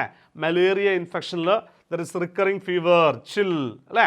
ആ ഹീമോസോയിൻ റിലീസ് കൊണ്ട് ഉണ്ടാകുന്നത്. ഓക്കെ, അപ്പോൾ ഇതാ ഇത് മലേറിയ സിംറ്റം ആണ്. Stool with excess mucus and blood clots. Stool with excess mucus. നമുക്കറിയാം ഒരു അമീബിക് ഡിസെൻട്രി നമ്മൾ പഠിക്കുന്നുണ്ട്. Amoebic dysentery, amoebiasis. എൻഡമീബ ഹിസ്റ്റോളിറ്റിക്കയുടെ ഉണ്ടാക്കുന്ന അസുഖത്തിൻ്റെ സിംറ്റമാണ് the stool with excess mucus അല്ലേ. അപ്പോൾ ഇതിൻ്റെയൊക്കെ മോഡ് ഓഫ് ഇൻഫെക്ഷൻ എന്താ? ഇതിൻ്റെ മോഡ് ഓഫ് ഇൻഫെക്ഷൻ എന്താ? Contamination of food and water, typhoid. ഇതും contamination of food and water, amoebiasis. ഇതെന്താ? ഇതൊരു ഡ്രോപ്ലെറ്റ് ഇൻഫെക്ഷൻ ആണ്, ഒരു എയർബോൺ ഡിസീസ് ആണ്, ഡ്രോപ്ലെറ്റ് ഇൻഫെക്ഷൻ. ഇതോ മലേറിയ, അതൊരു ഇനോക്കുലേറ്റീവ് ആണ്. എന്താ inoculative? As a result of insect bite. Okay, so അപ്പോൾ ഇതൊക്കെയാണ് സം മേജർ ക്വസ്റ്റ്യൻസ്. ഓക്കെ, ബാക്കിയുള്ള കൂടുതലൊക്കെ നമ്മൾ ഡിസ്കസ് ചെയ്തിട്ടുള്ളതാണ്. പിന്നെ ടൈം ലിമിറ്റ് ഒരു ഫാക്ടറാണ്. അപ്പോൾ അതുകൊണ്ട് ഇതൊക്കെയാണ് നമ്മുടെ ഇപ്പം നടന്ന പരീക്ഷയിൽ ചോദിച്ച കുറച്ച് major questions. Okay, so that's about this session. Thank you.